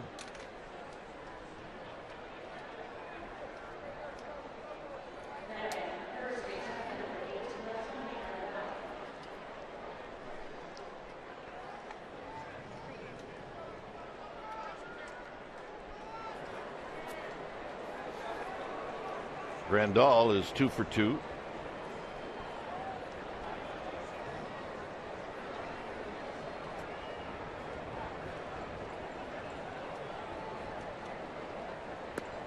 and a called strike, and it's 0-1. Overshift is on. So Arias playing at short.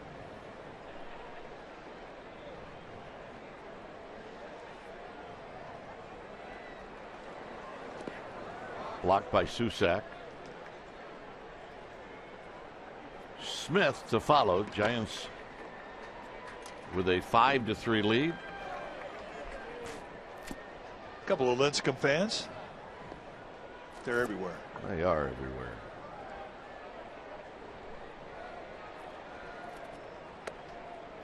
Two and one, not a Grandal.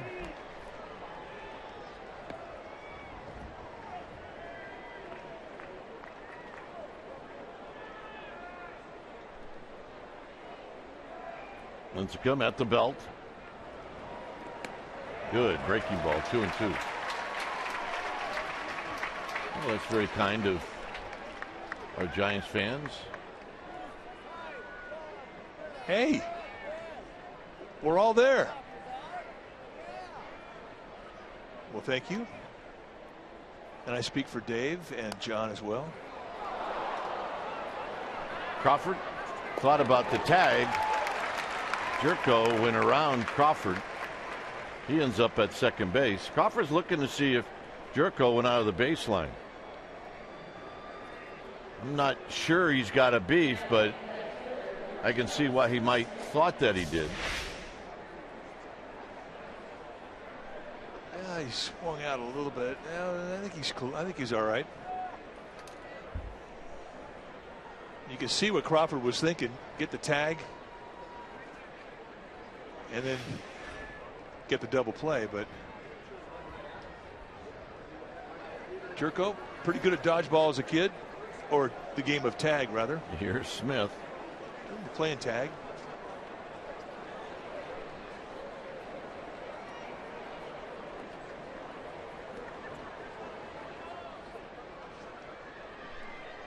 So Susak has a word with Tim Lincecum. Yeah, our fans also want to say thanks to Tito and Erwin, our Spanish radio broadcasters. They do a fabulous job. My Spanish isn't even very good, but I can understand everything that they say. Well,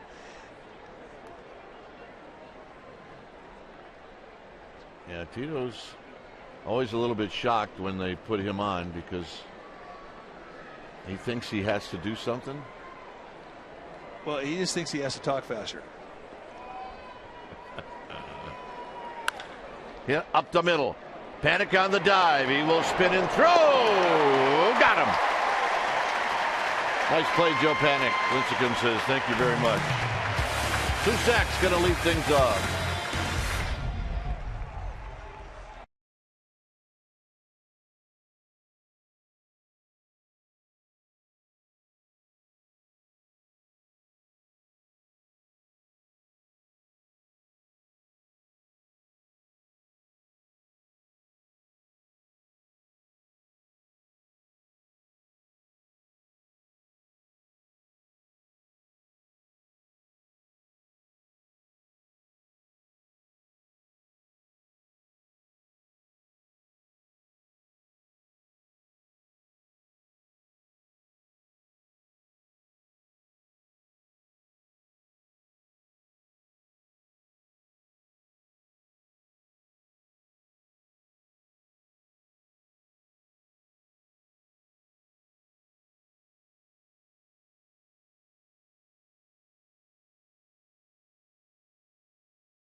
is brought to you by Lenardi's Markets. For a location near you, visit lenardis.com or find us on Facebook. Lenardi's Markets, quite simply the best. Giants leading 5-3, fifth inning. When it's time for a change, think Speedy Oil Change and Auto Service, your oil change tune-up and repair experts. Good pitcher now for the Padres will be Blaine Boyer, coming in for the 32nd time, 0-1 of the year, 3.63 ERA. Good strikeout to walk ratio. Boyer's got good stuff. Just 41 base runners in 39 1/3. I mean, that is perhaps one of the more impressive statistics. And he's going to see low to mid 90s with the fastball. 4 types of pitches: fastball, curveball, slider, changeup, and all of them can strike you out. And it's Susak waiting, and he'll take a strike.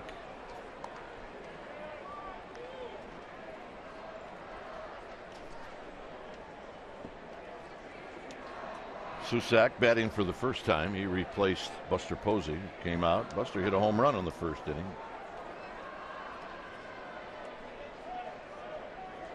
Susak fouls it out of play. 0-2. Takes a pretty good rip, Andrew Susak. Well, he's got good plate coverage. I mean, that's a mid-90s fastball right in the outside corner at the knees. And he was in a position to drive that thing the opposite gap. If you can get yourself into a power position to take that type of location and be able to do something with it, well, you got a chance to flourish up here. Low and away, 1-2. The other thing too, I mean, you could be a very athletic hitter, but up here you have to be more than an athletic hitter. You have to be a smart hitter. You have to learn how to look for one pitch opportunities within each at bat. Identify situation, identify what's working for a particular pitcher. I mean, these are things that smarter hitters catch on to early, and Susak thinks well in the batter's box.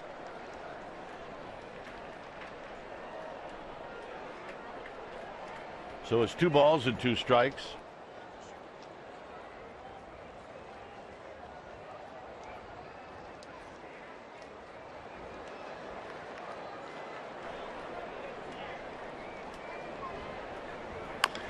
Big chopper foul to Tim Flannery, who plays the hop.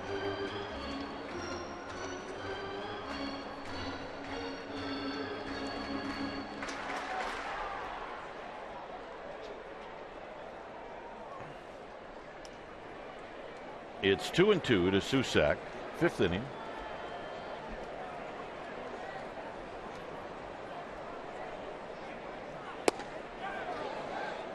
No swing, 3-2.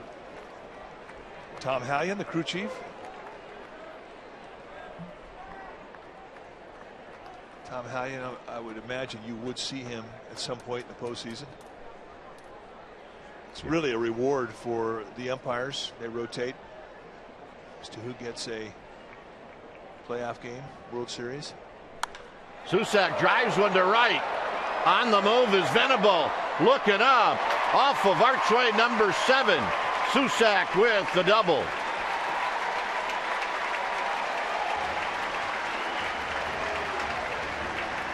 And really, I rest my case. Yeah. Perfect example of what we're talking about, taking the outside pitch, being in a power position, and being able to drive at the opposite gap. And these are the type of at-bats that really get a manager, a general manager, a hitting coach excited. It's pure power. Yeah, excited in a lot of ways. Here's Hunter Pence, who's bounced out and struck out.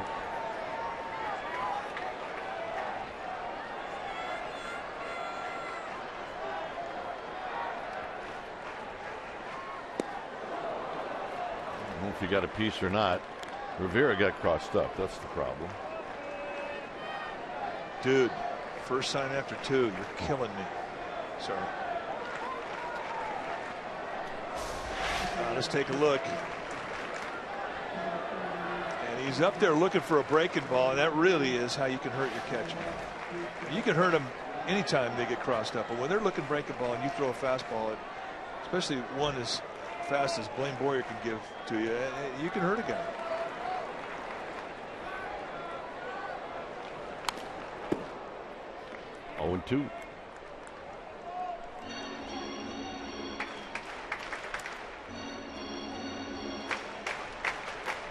Joaquin Arias is on deck.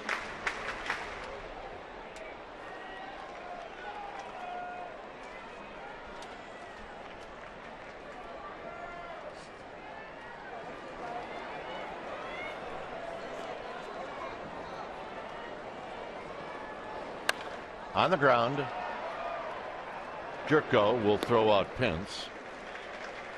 Let's check in with Amy G. Amy?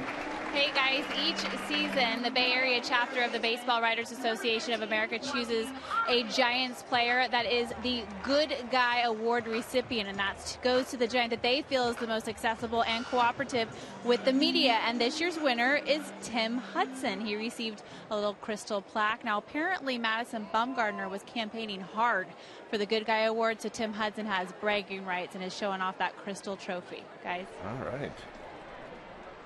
Bum trying to win everything. Getting a little greedy, isn't he? Including the game on Wednesday. Tapper to third. Charging is Spangenberg. He's going to throw out Arias. Susak had nowhere to go. So that's a disappointing at bat for Arias. You get a chance to knock in a run. And here's Brendan Belt.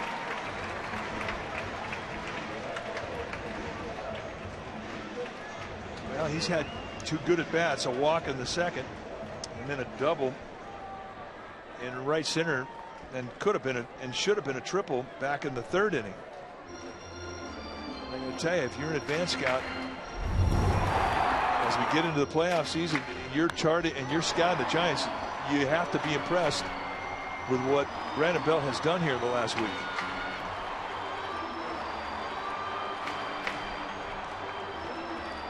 Not necessarily on the base pass, but certainly in the batter's box. So Garces, the lefty's coming in. As Boyer departs. 2 outs. Belt coming up.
Game number 162, the final home game. There's Chris, one of our favorites here at the Yard, and Girls Gone Wild card. And as always, the Gamer Babes show up. Yep, there she is. Everywhere you look, there were smiles in this ballpark today, and that one perhaps the most fun of all. Gamers, on Sunday, you have to have a Sunday.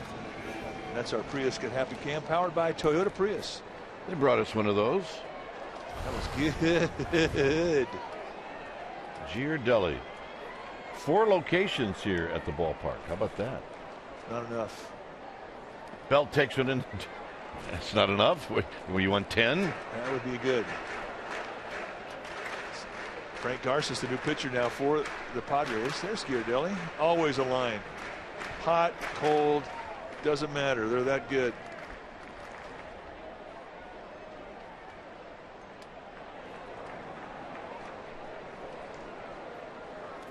To the backstop. And wisely choosing not to come in with Susak.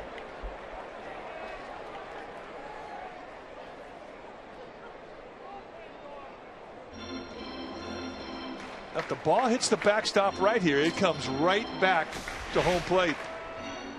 And Andrew Susac knows that better than anybody. One hopper that Rivera had no chance with from Garces. But here's where the Padres catch a break. Comes right back.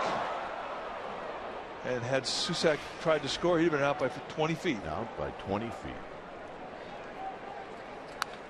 Belt with a good swing and a foul back. 2 balls and 1 strike.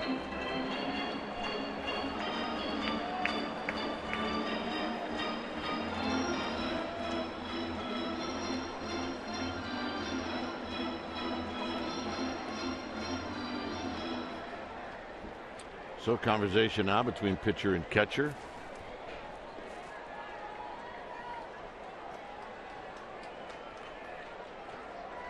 Belt walked in the second, and he doubled in the third.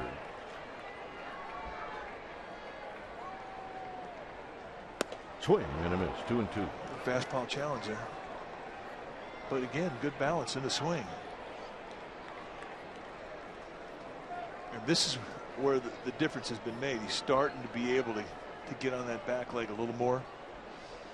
Night and day difference from 2 weeks ago.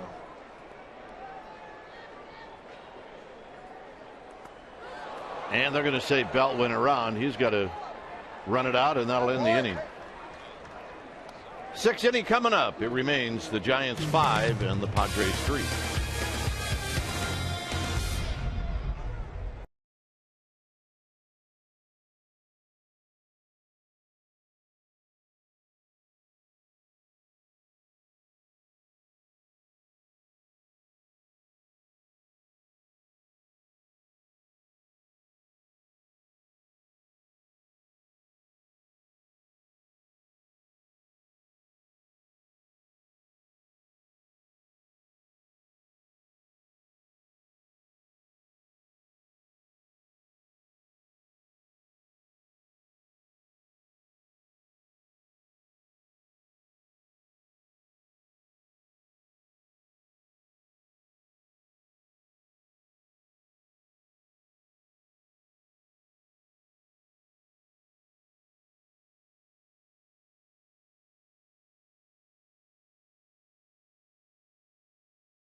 On Comcast Sportsnet Bay Area is brought to you by New York Life and the agent of the game.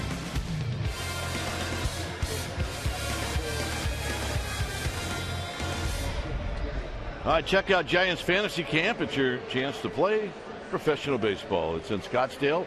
It's going to happen January 18th through the 25th. Here's what you do. Go online to sfgiants.com/fantasy camp or call 800-411-1919. Bill Lasky will answer the phone, and you will have the time of your life. Yeah, it's definitely a fun time. But don't show up if you don't want to play a lot of baseball. Or laugh. Or laugh. Or sleep. Or ache. There's a pitch high to Rivera.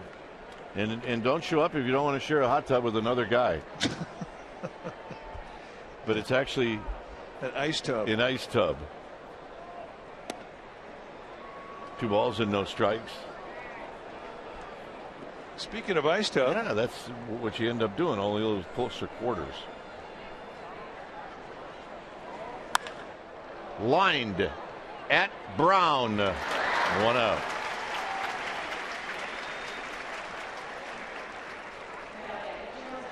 Well, the NBC Bay Area Investigative Unit, led by Chief Investigative Reporter Tony Kowaleski, they're an award-winning team of 15 journalists dedicated to holding the powerful accountable.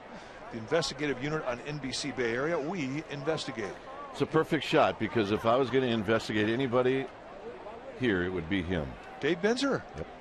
Yeah, I can't argue with that.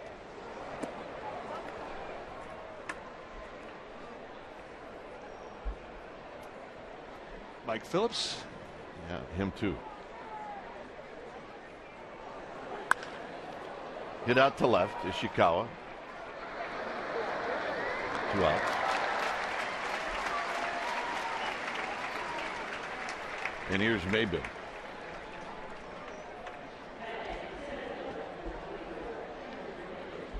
Brown's in center. Blanco moves from center to right.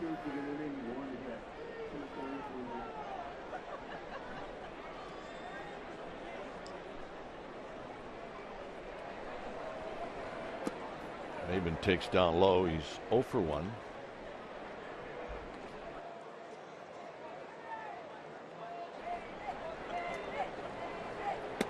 There's a strike. 1 ball and 1 strike.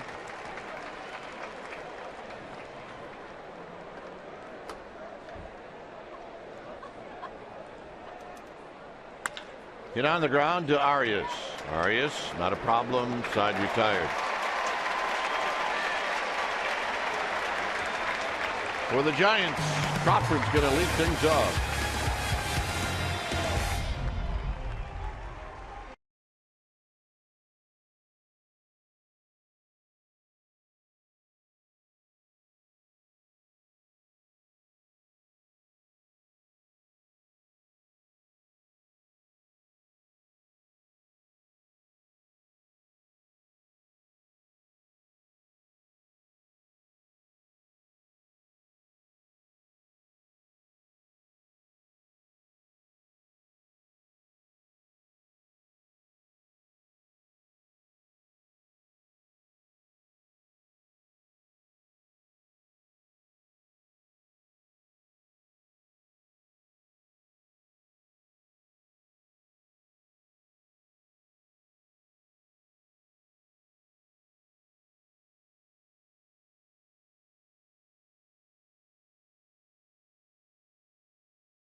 Heffernan Insurance Brokers, offering business and personal insurance, employee benefits, and financial services. Visit us at hefins.com and by Xfinity, home of the most live sports.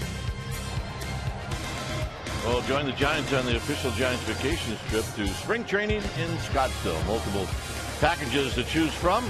Book your 2015 trip today. Call 800-670-0858 or visit sfgiants.com vacations.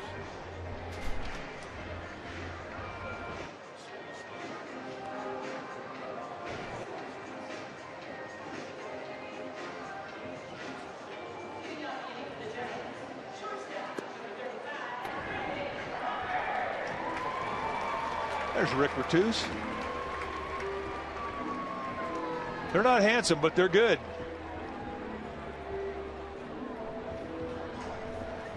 And we really should thank all of our crew. And we're very proud of them. We've all been together for a long time. It's Kevin Skillings. Kevin Skillings. And his crew. Kevin runs that room. And he is good at it, too. Here's Crawford. Swing. Gonna miss. We thank the men and women who make up our crew with the cameras, behind the cameras, in the truck. Our director, Jim Lynch. Our producer, Jeff Kuiper. We cannot say enough great things about the effort that they make to bring you Giants baseball. We're all proud of it. Proud to be part of it.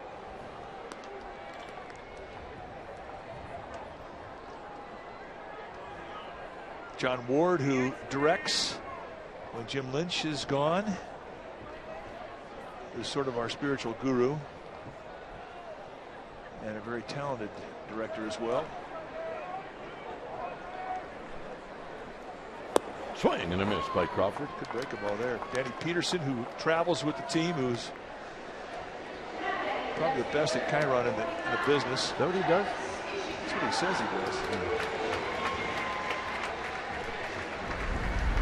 Well, look at Brandon Crawford in the first inning.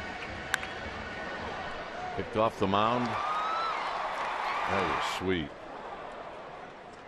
Well, I know one thing. Chris Heston will never forget that effort because it got him off the hill. It was a little rocky for him to start till things settled in. Then he looked good. Here's Yoshikawa.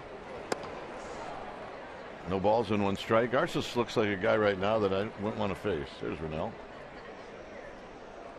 Well,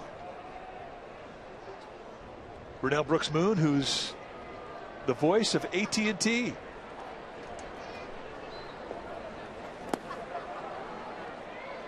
And she brings tremendous energy to this ballpark every day. I'm very proud of her. Opened this ballpark and continues to be the best in the business.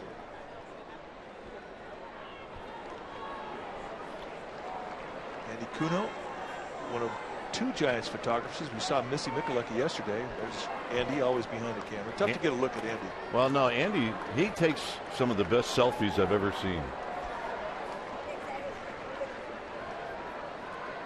0-2 to Ishikawa, and Ishikawa fights it off. But his selfies, he takes them with that big lens. Yeah, I know. It's unbelievable. There's Andy.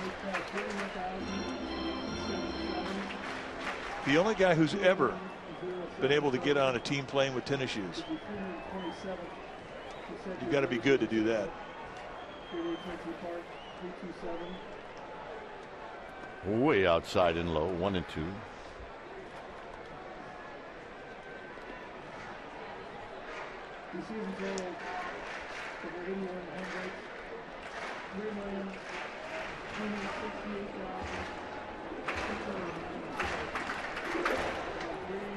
There's Dave Edmondson.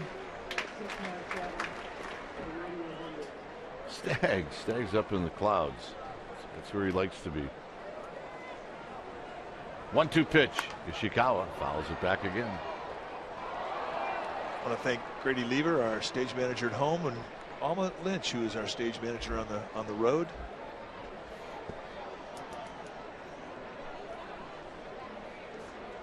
One ball and 2 strikes.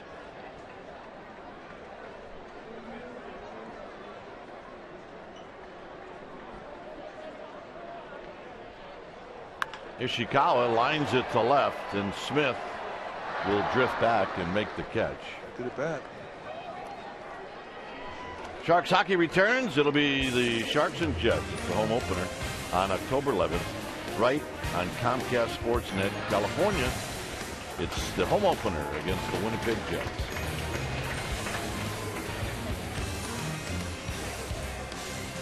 Here's Juan Perez.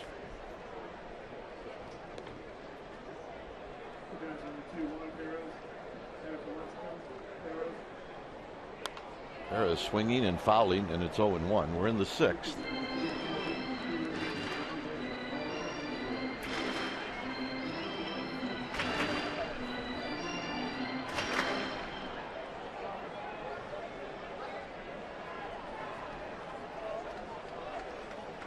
Gregor Blanco to follow should Perez reach.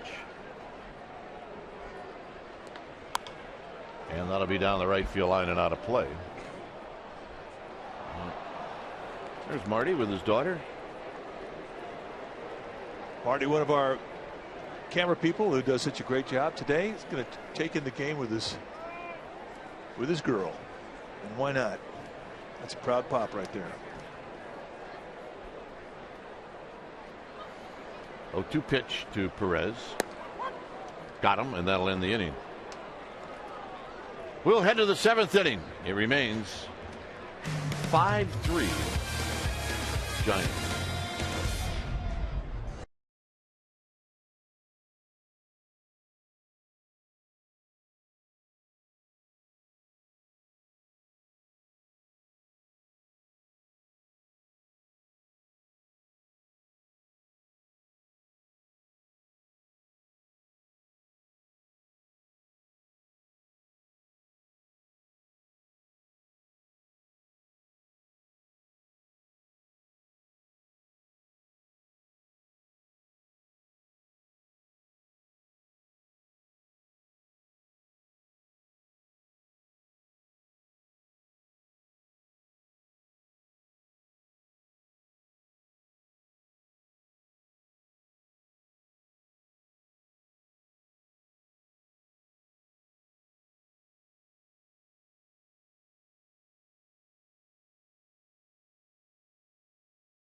And it's brought to you by your local Toyota dealer.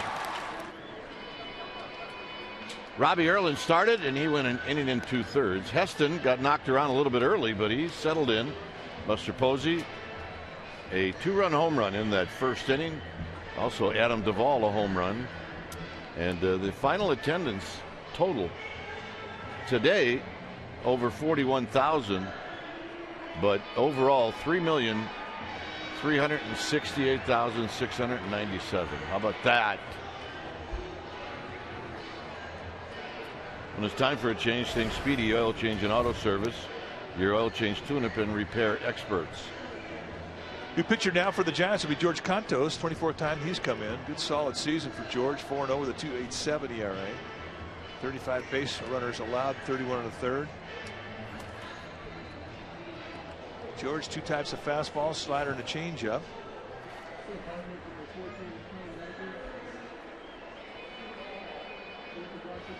Perez in left. Ishikawa moves from left to first. Tommy Medica is going to pinch hit.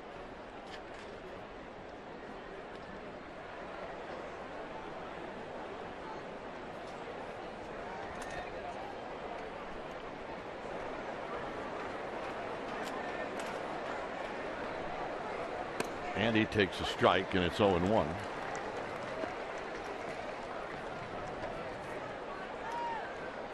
Medica's year, 9 home runs. Lucille's had a good year. Yeah, a little bit of a slump towards the middle of the season, but Lucille bounced back. Blanco's going to backpedal and put it away. And that'll bring up Will Venable.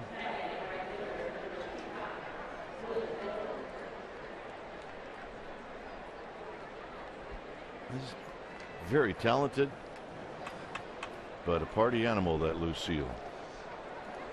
Yeah, we're a little concerned. Was animal the right word? Party? Well, I think you hit it on the head.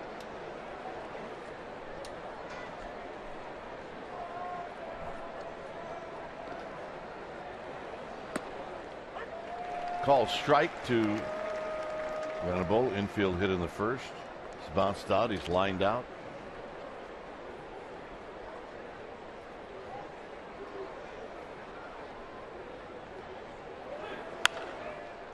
Line foul down the left field line. And out of play, it's nothing 2. We'd like to say hello to Rafaela Fajardo, who's in the hospital and a little under the weather. Let her know we're thinking about her. Big Giants fan. And the original gamer babe, as a matter of fact. So, Rafaela, we're thinking about you. Get better. 0-2. Foul out of play again.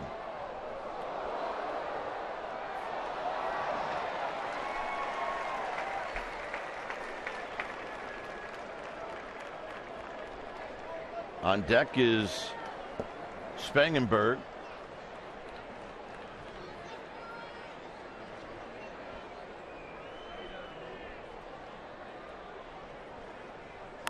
On the ground. Panic to Ishikawa. 2 outs.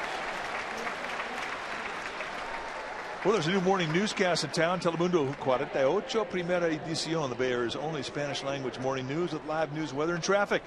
So tell your friends and watch Telemundo 48 Primera Edición weekdays from 5 to 7 a.m.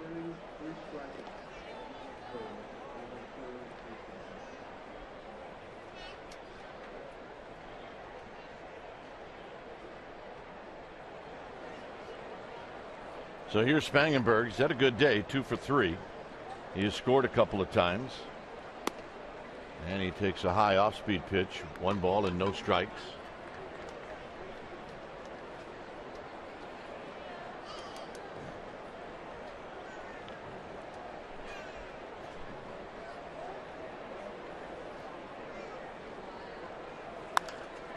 Skies this one out into center field for Gary Brown. And that'll end the inning. Cantos, so 1-2-3 7th. Top of the order coming up, 5-3. Giants.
right choice, and we go back to April 23rd. Hector Sanchez steps up, and in a game against Colorado at Coors Field, he does this.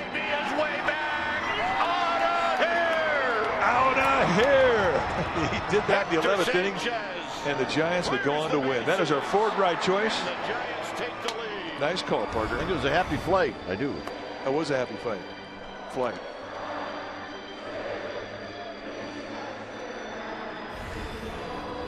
New pitcher now for the San Diego Padres. Alex Torres, a new pitcher, 70th game that he's come into. And Torres has been a workhorse. You see the season in the body of work. 51 strikeouts in 54 innings. He's got outstanding stuff. 32 walks, the only blemish. And they think that if he can improve upon that, he could be even better.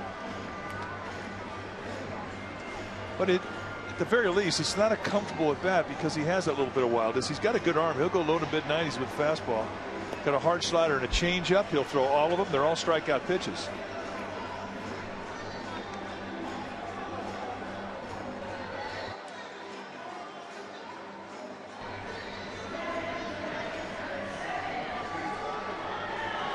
Sammer and Amy G. That will always make that picture look a lot better with Amy G in it.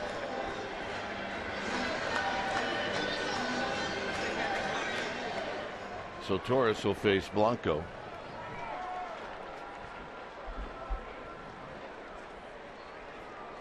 Blanco, Panic, Susak here in the 7th.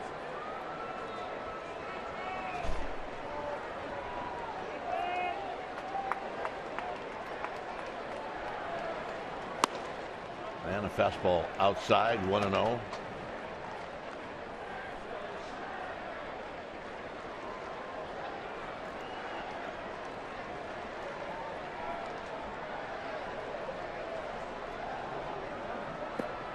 Obviously, the first thing you notice when you see Torres is he is the only pitcher to wear that protective liner in his hat.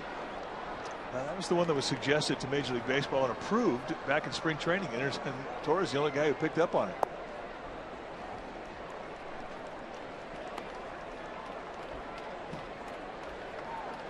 You know what really ticked me off, though, is if I wore that thing all year, got hit in the head, and it didn't work. Yeah, right. There's a strike to Blanco, 3-1.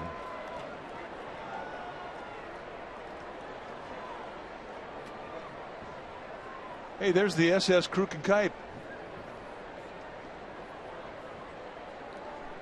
Perfect. And the walk to Blanco.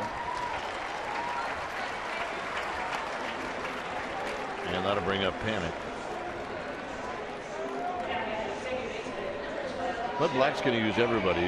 I believe this is Torres' last hitter.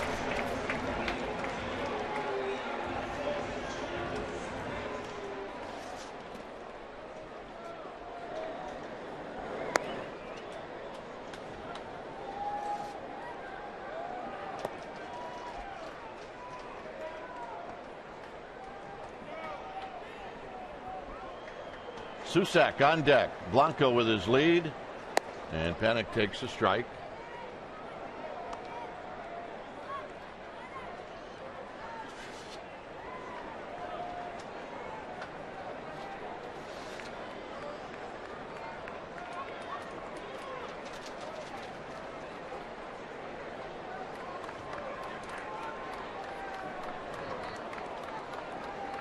And the 0-1, and Panic taps it slowly to third.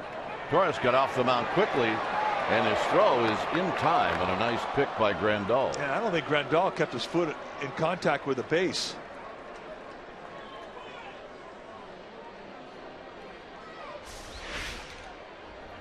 It was a nice play, nevertheless, from Torres to get over. His momentum's coming to the third base side as the left-hander, and here's his good arm. As Grandal came into his stretch, I am not convinced that he touched home plate. That may, or first base, and that may be something that is contested by. And there you see it. There's a space in there. The Giants are going to contest it. Good call. Give me some. You're on your game the last game of the year. That babe. Well, 1 for 162. Hey, come on. It's bound to happen. So they are going to take a look at it.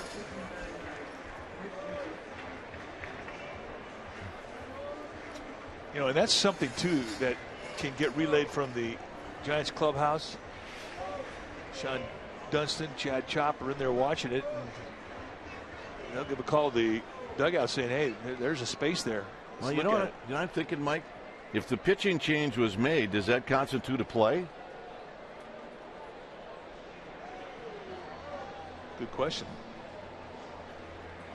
And that may be what they're talking about.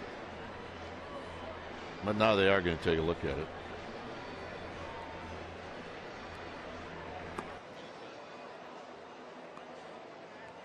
This replay review is presented by Xfinity.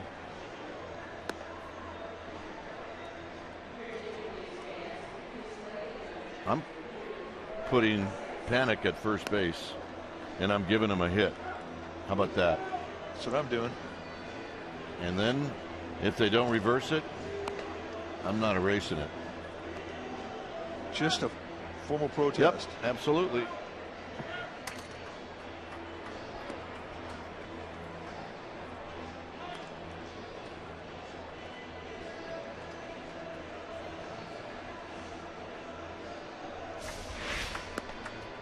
The left foot of Grandal, and there's separation. You have to touch the bag.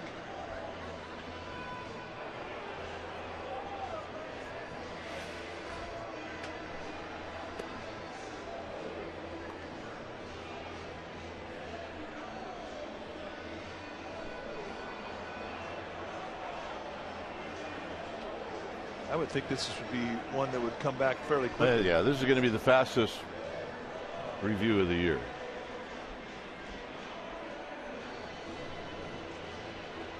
Maybe not.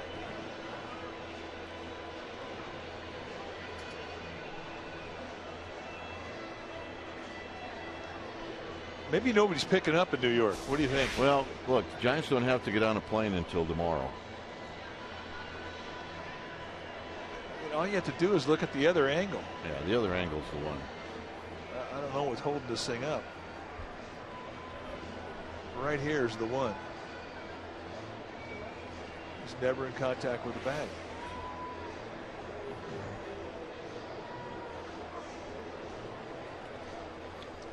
So Tom Hallion on your left, the crew chief.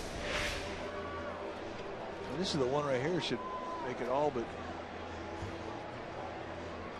elementary. My dear Smoothie. Watson.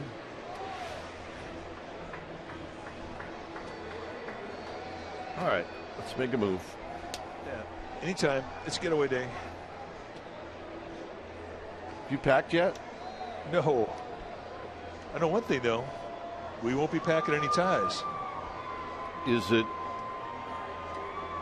Are we going back to bad weather? I think the weather's supposed to be pretty good. It's supposed to be high 70s. It's supposed to be gorgeous.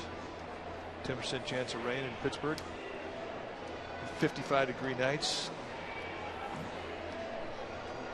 Ideal for postseason. I don't think they're picking up in New York. Line is busy. I can't explain this.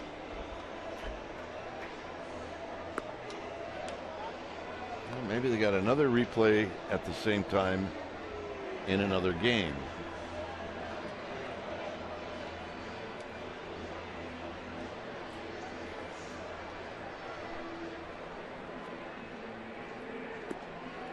This has been one of the longest ones of the year. This is unbelievable. All right, finally. Now they're going to say that he's out.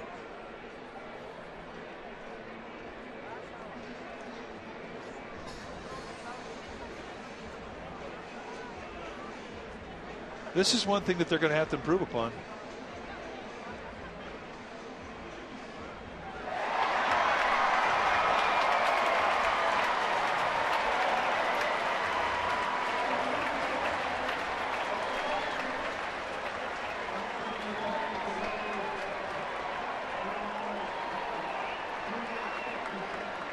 So Bud Black going to talk it over with Tom Hallion.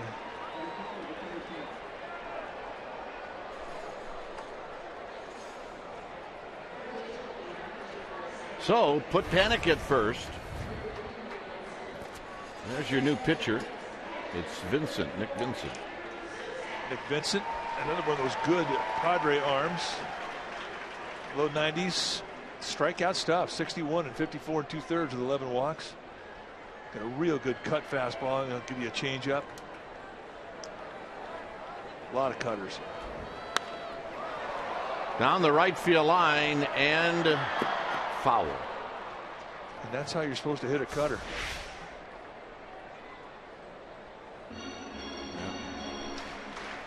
Rusty's like, come on, you think this is my first day here? Well, yeah. Well, Sergio Romo got him.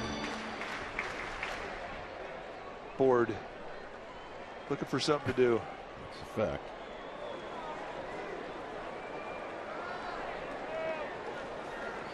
Oh, and 1 to Susak.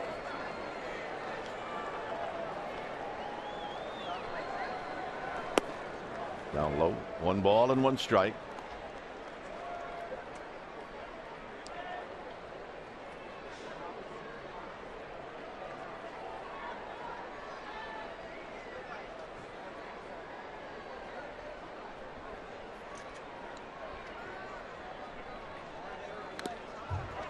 Foul back, a good rip by Susak. Blanco is at second, Panic at first. It is Sunday time. Ghirardelli, Sundays on Sunday. We had one. Here we're good. Yeah, but it wasn't that big. We had a little one. It's all right. It was just right. Yeah, I wanted a bigger one. I did. I wanted the Vente. 1 ball and 2 strikes. Got him.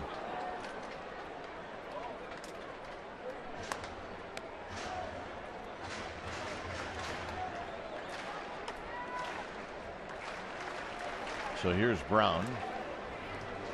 Hey, how about Gary Brown yesterday? Well, a 2-hit day. Got his first big league knock. Today, it's his birthday. It's his birthday. Plus he comes into this at bat hitting .333. He's got a batting average. How cool is that?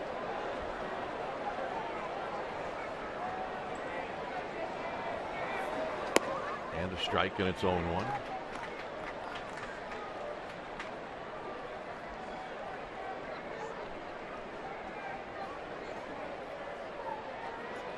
Portier headed down to the bullpen.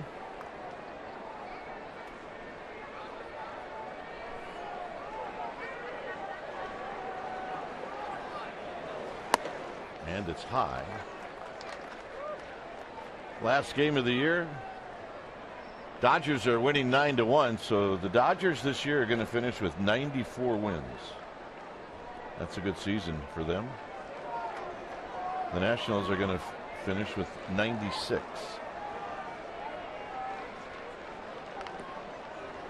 Brown on the ground into the hole, a base hit. And here comes Blanco. And Brown's got a single and an RBI.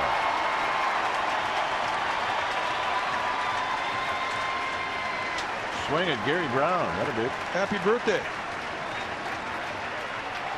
Everybody should get an RBI on their birthday. Well, I can't argue with that. Let's take a look at the swing of the bat from Gary Brown, who's enjoying his stay here at the big league level. A little lazy cutter right out there at the belt. And just rakes it right into the hole on the left side. The 5.5 hole. It's his first hit to the outfield. That's right. Yesterday, 2 infield singles. His first big league hit was a bunt.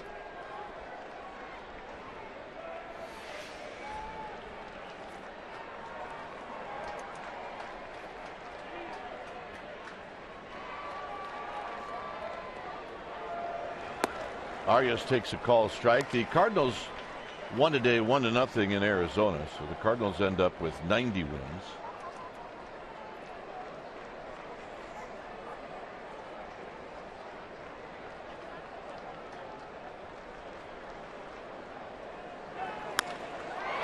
Down the left field line, base hit.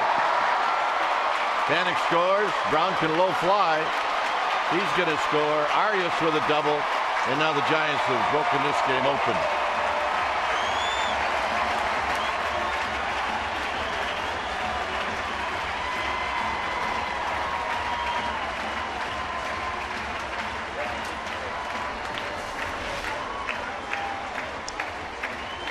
Little lazy cutter that hangs out there middle in just above the knee. And Arias just rakes it away from the defense. They shaded him out towards left center, gave him the gap on the line. And watch Gary Brown motor. That is a strong running stride. Here's Duffy.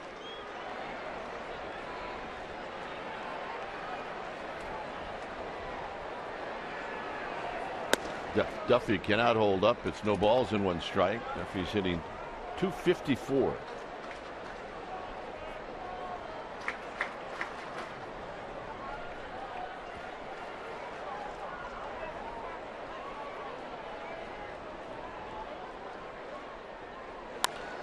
It's this one down the right field line and out of play.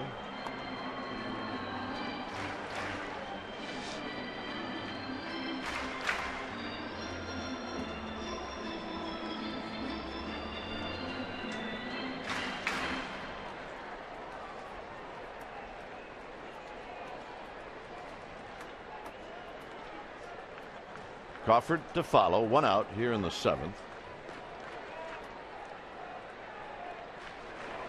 Way outside, 1-2.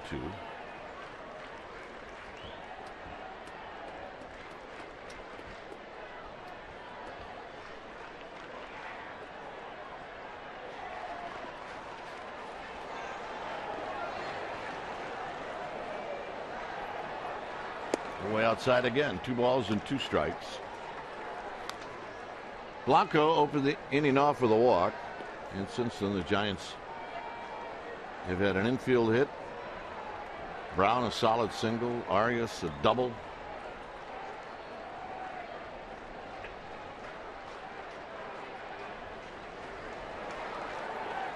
And a little flip job and a base hit.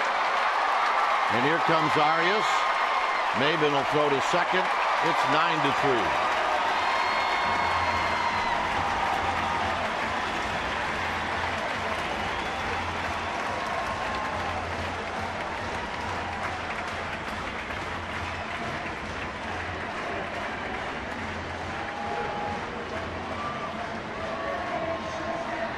So the Giants have scored 4 times here in the 7th. And that's going to be it for Nick Vincent.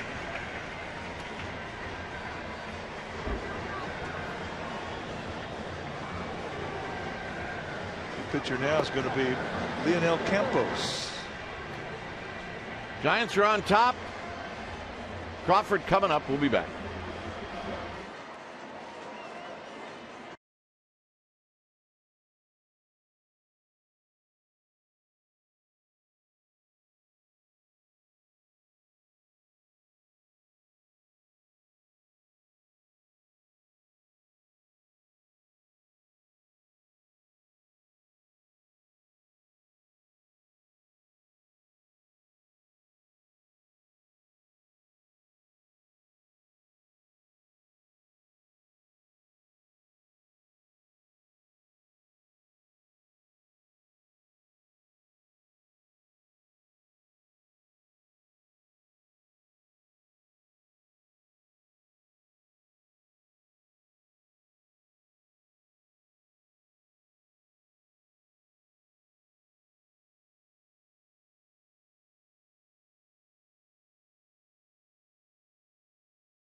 It's postseason coverage.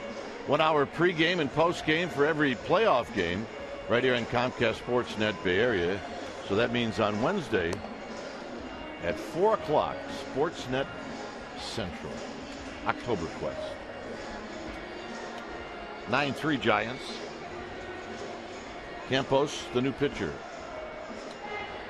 Campos, a rookie, 27 years old, 6'3", 185-pounder. Double-A ball this year. He had 95 strikeouts and 72 and a third. He's got good stuff. He's got 7 here at the big league level. His debut was September 3rd. Had 7 strikeouts, 5 and a third. Got a good fastball. He'll go a little mid-90s with a fastball and a hard slider, occasional changeup. There's a strikeout slider.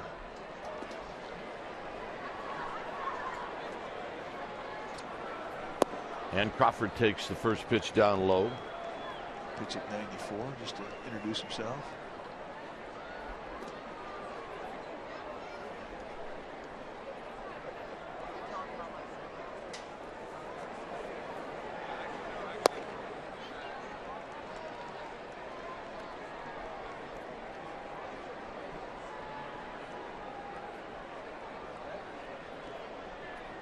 Ishikawa. And then Perez.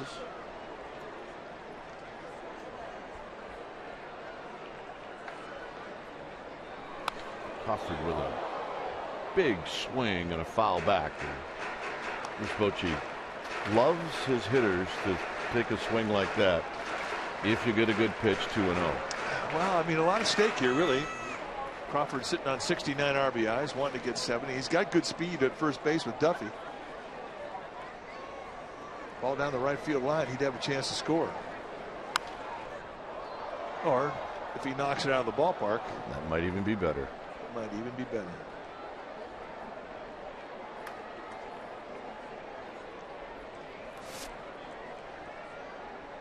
That's who ended up with it. Very nice.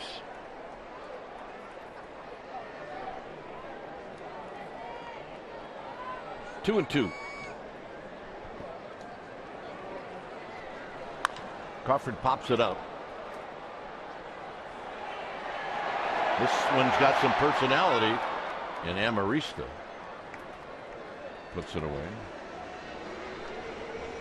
Hard to believe that Amarista would drop a pop-up, though. I mean, for the most part of this year, he's playing in the outfield, center field, playing shortstop whenever Cabrera went down, and he's done a nice job. This guy is a commodity. I have not seen him boot one yet. No, he's really opened up a lot of eyes around baseball as to his versatility. Here's Ishikawa. 0 for 2 with a walk.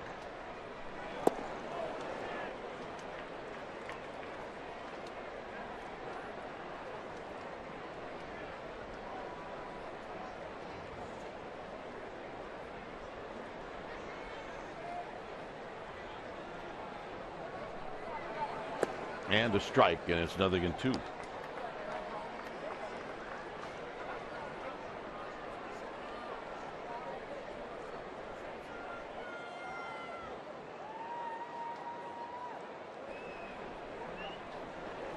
And Ishikawa out on 3 pitches.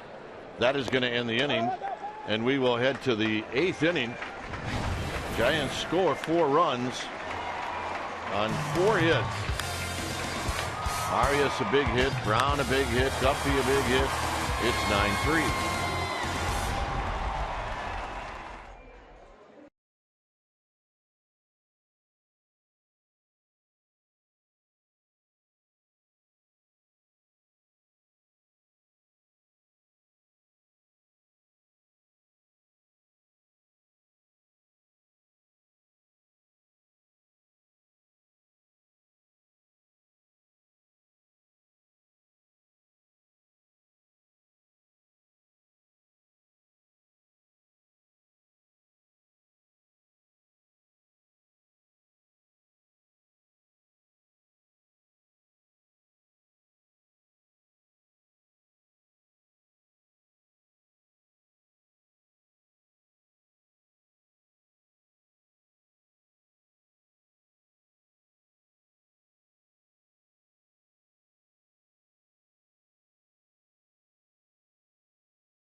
7. The Giants captured their first divisional title in 16 years with a win over the Padres in San Diego. They finished with a record of 90-72, 6 games ahead of the Cincinnati Reds. Here's my partner. That was a fun night. Hey, you'd been waiting a long time for that one. First time for a lot of us. I think Will said that later on, didn't he? He's been waiting a long time. Yeah, he waited 2 long years for that. Here's Cordier, the new pitcher, facing Jed Jerko. And the first pitch is wide at 98, 1 ball and no strikes. Just to say hi. And oh, by the way, I have a lot more of those 98s where that came from. We've seen him hit 100 a bunch of times. 1 ball and 1 strike. Jerko, a couple of knocks and a walk. He really found his stroke in September. Yeah, he's a good player.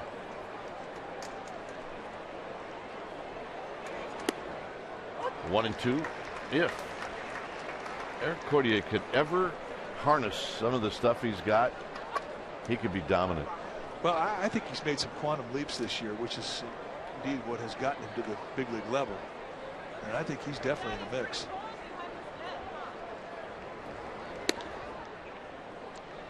If you look at him, he's got an easy delivery. The fact that you watch the ball come out of his hand, then you look up at the number he's put up on the board, it's surprising because he doesn't look like a max out guy.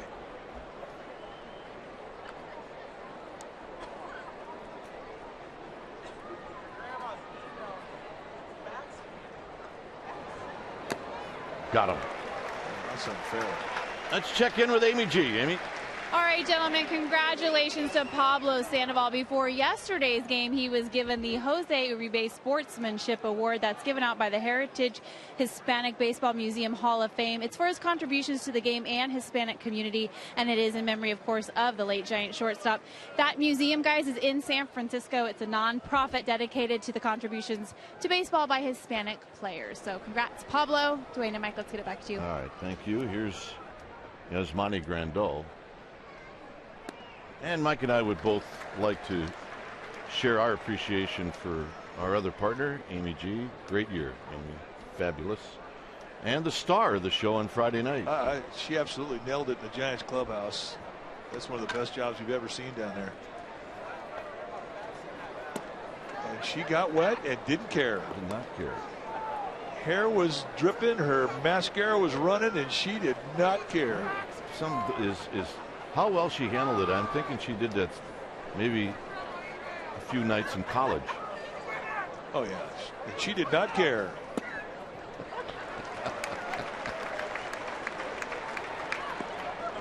One ball and 2 strikes.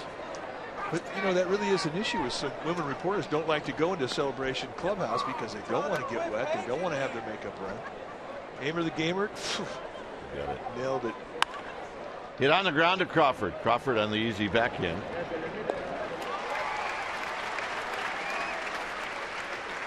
And here's Smith.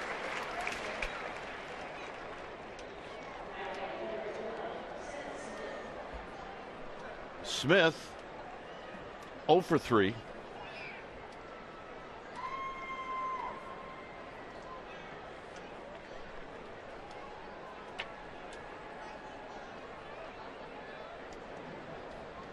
Smith, a sacrifice fly in the first inning. He's hit into a double play, and then Panic made a nice play to throw him out in the 5th. Down low, 1 ball and no strikes.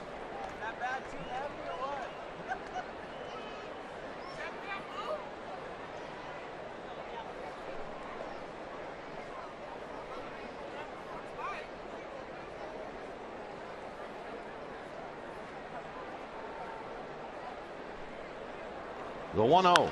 Smith down the left field line, but that's going to slice out of play. I think the worst fastball, velocity-wise, that we've seen from Cordier has been 97. And I think he only threw 1 of those. I mean, today it's been 98, 99, 99, 98, 99. with a nasty slider. With a nasty slider. It's 1-1 to Smith.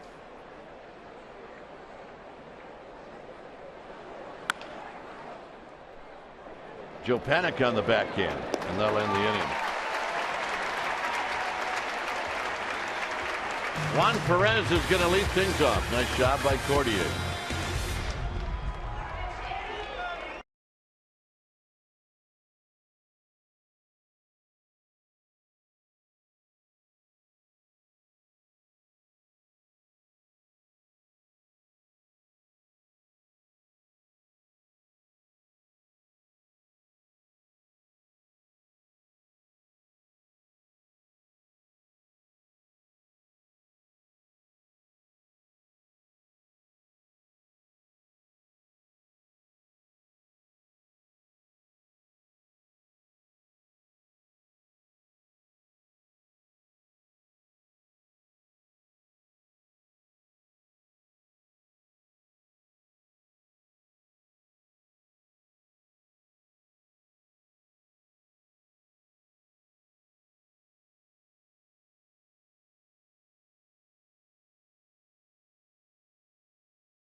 Come up after the game, and Mike will also talk about the game with Murph and Mac tomorrow morning on KNBR 680.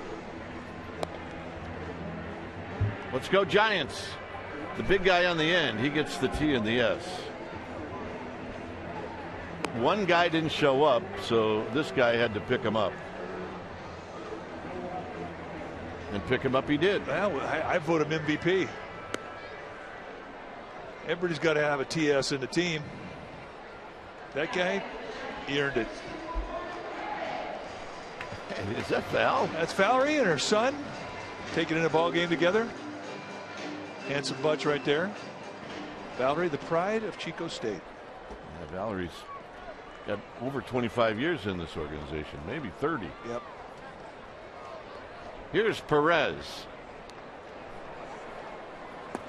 Perez takes down low, 1 ball and no strikes.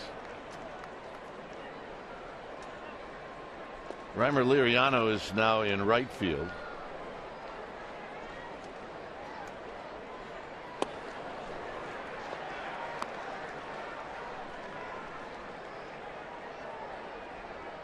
Gregor Blanco to follow.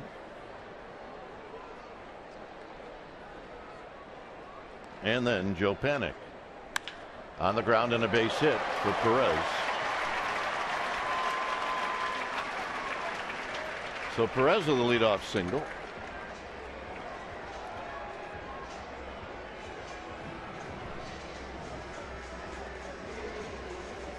And here's Blanco.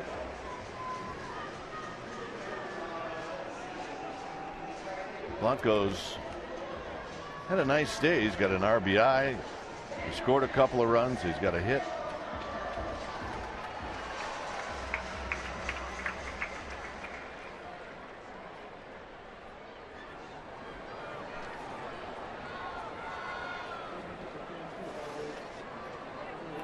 In the dirt, knocked down by Rivera, and it's 1 ball and no strikes.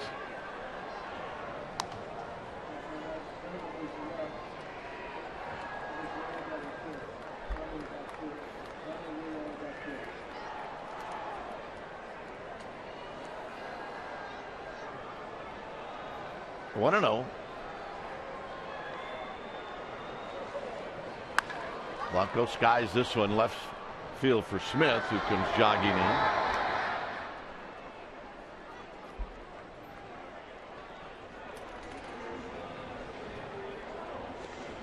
And with one out, here's Joe Panik.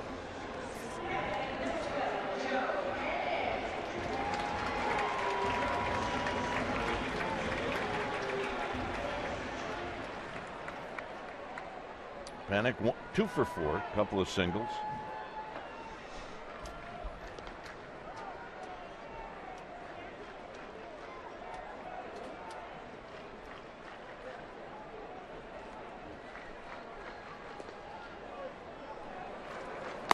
And a fastball high.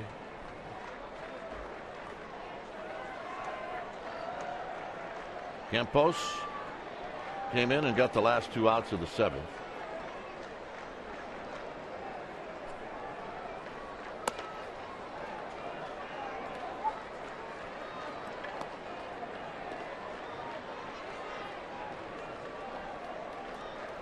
Two balls, no strikes to the young second baseman for the Giants, who helped get them to Wednesday's game this year. Foul back, 2-1.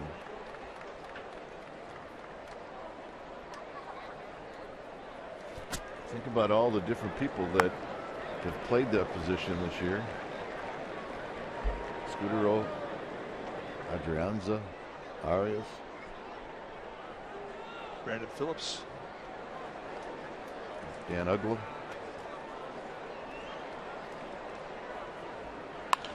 Hit into center field.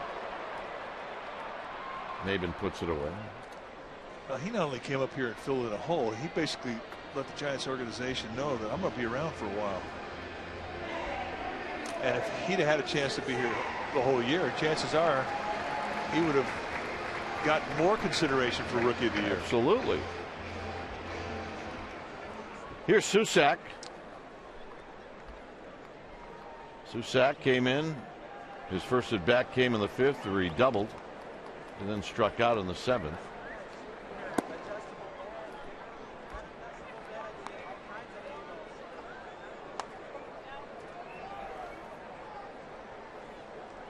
Perez at first with 2 outs.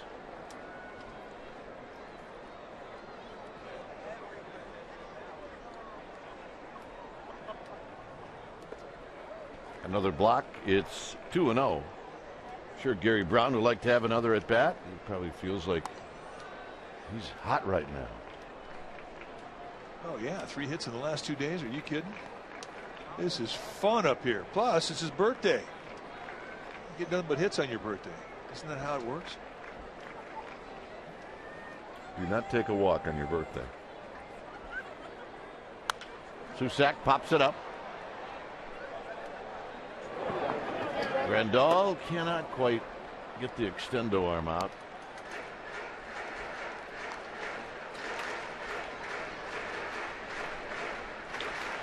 Got seriously psyched up. Nice play. Yep. Got your reward for bringing your glove. That a bit.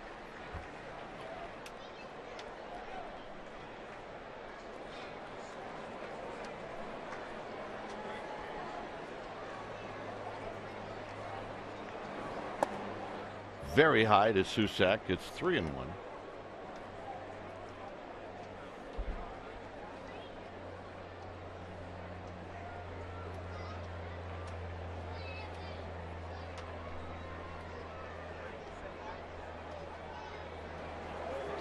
Andrew Susac pops this one fouling out of play. That one was up there for a little while. Yeah, that had some hang time. We have a winner.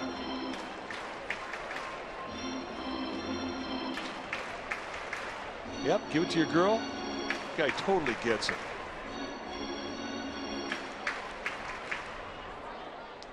Nice.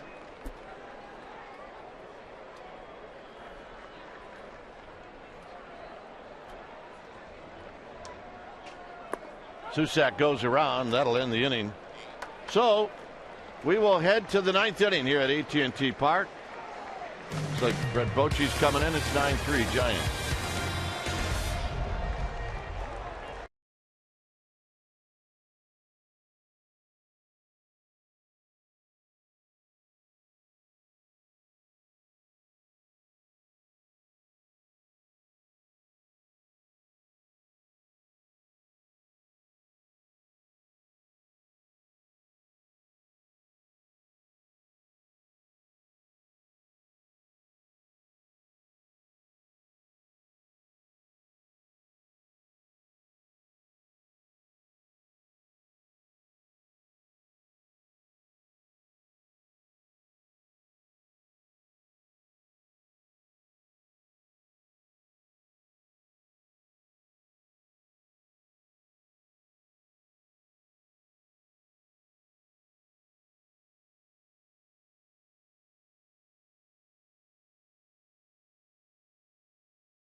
Well, back here at AT&T Park, you saw some of the highlights of this game. It's a 9-3 lead.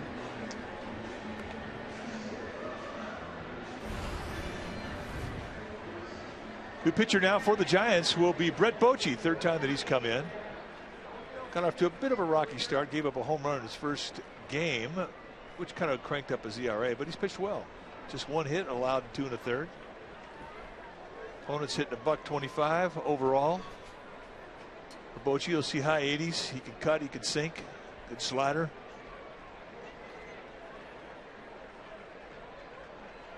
Here's Rivera. And a swing and a foul back, and it's no balls and 1 strike. Opens it up a little curveball.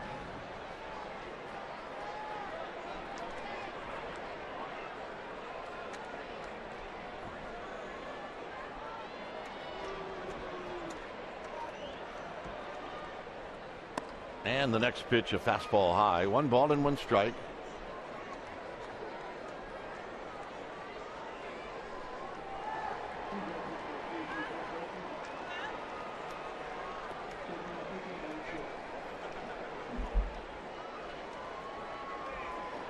And the 1-1. Swinging a foul back, 1 and 2. It's been Heston, Lincecum, Cantos, Cordier, Bochy.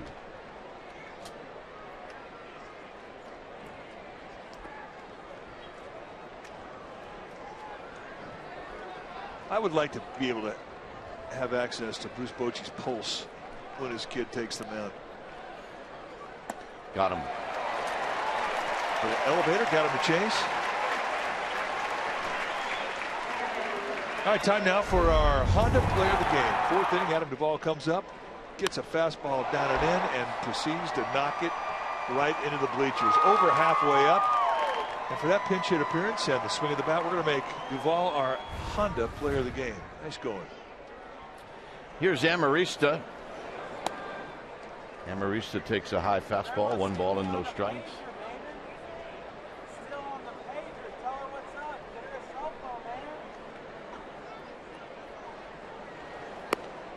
Two and 0.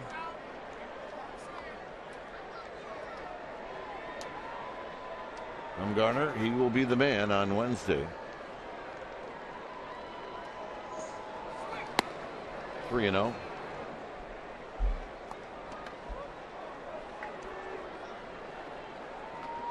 And I think he relishes it. I do. Oh, no doubt.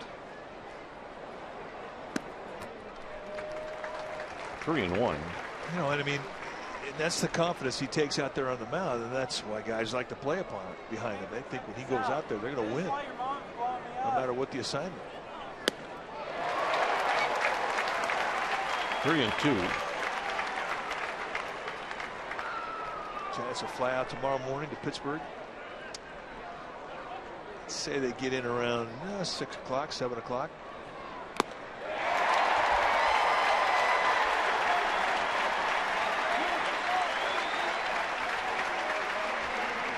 Dave Javecki gave away, or at least. The winner is section 203.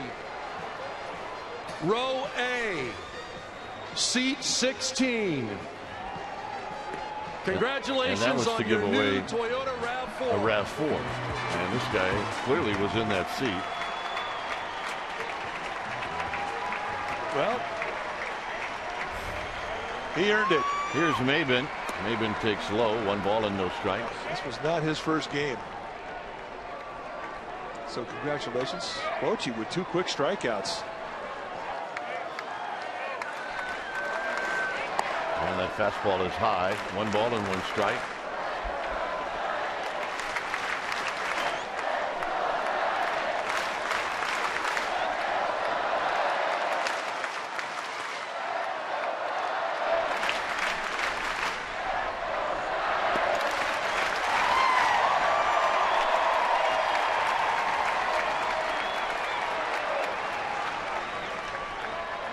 Two and 1 to Maben, who's 0 for 2.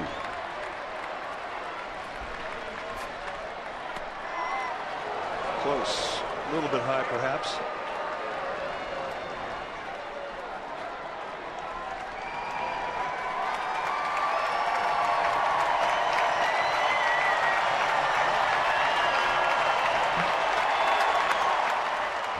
pop-up is back and out of play.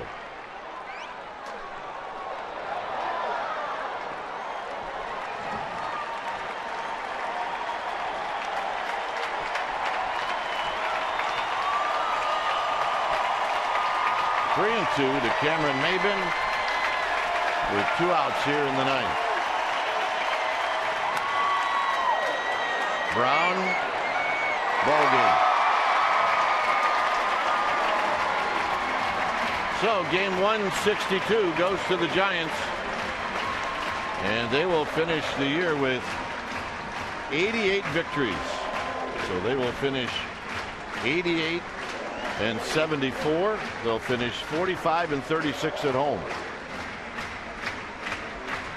And right now they will enjoy this one briefly and then start thinking about Wednesday, because they've got a job to do on Wednesday. Well, you're right.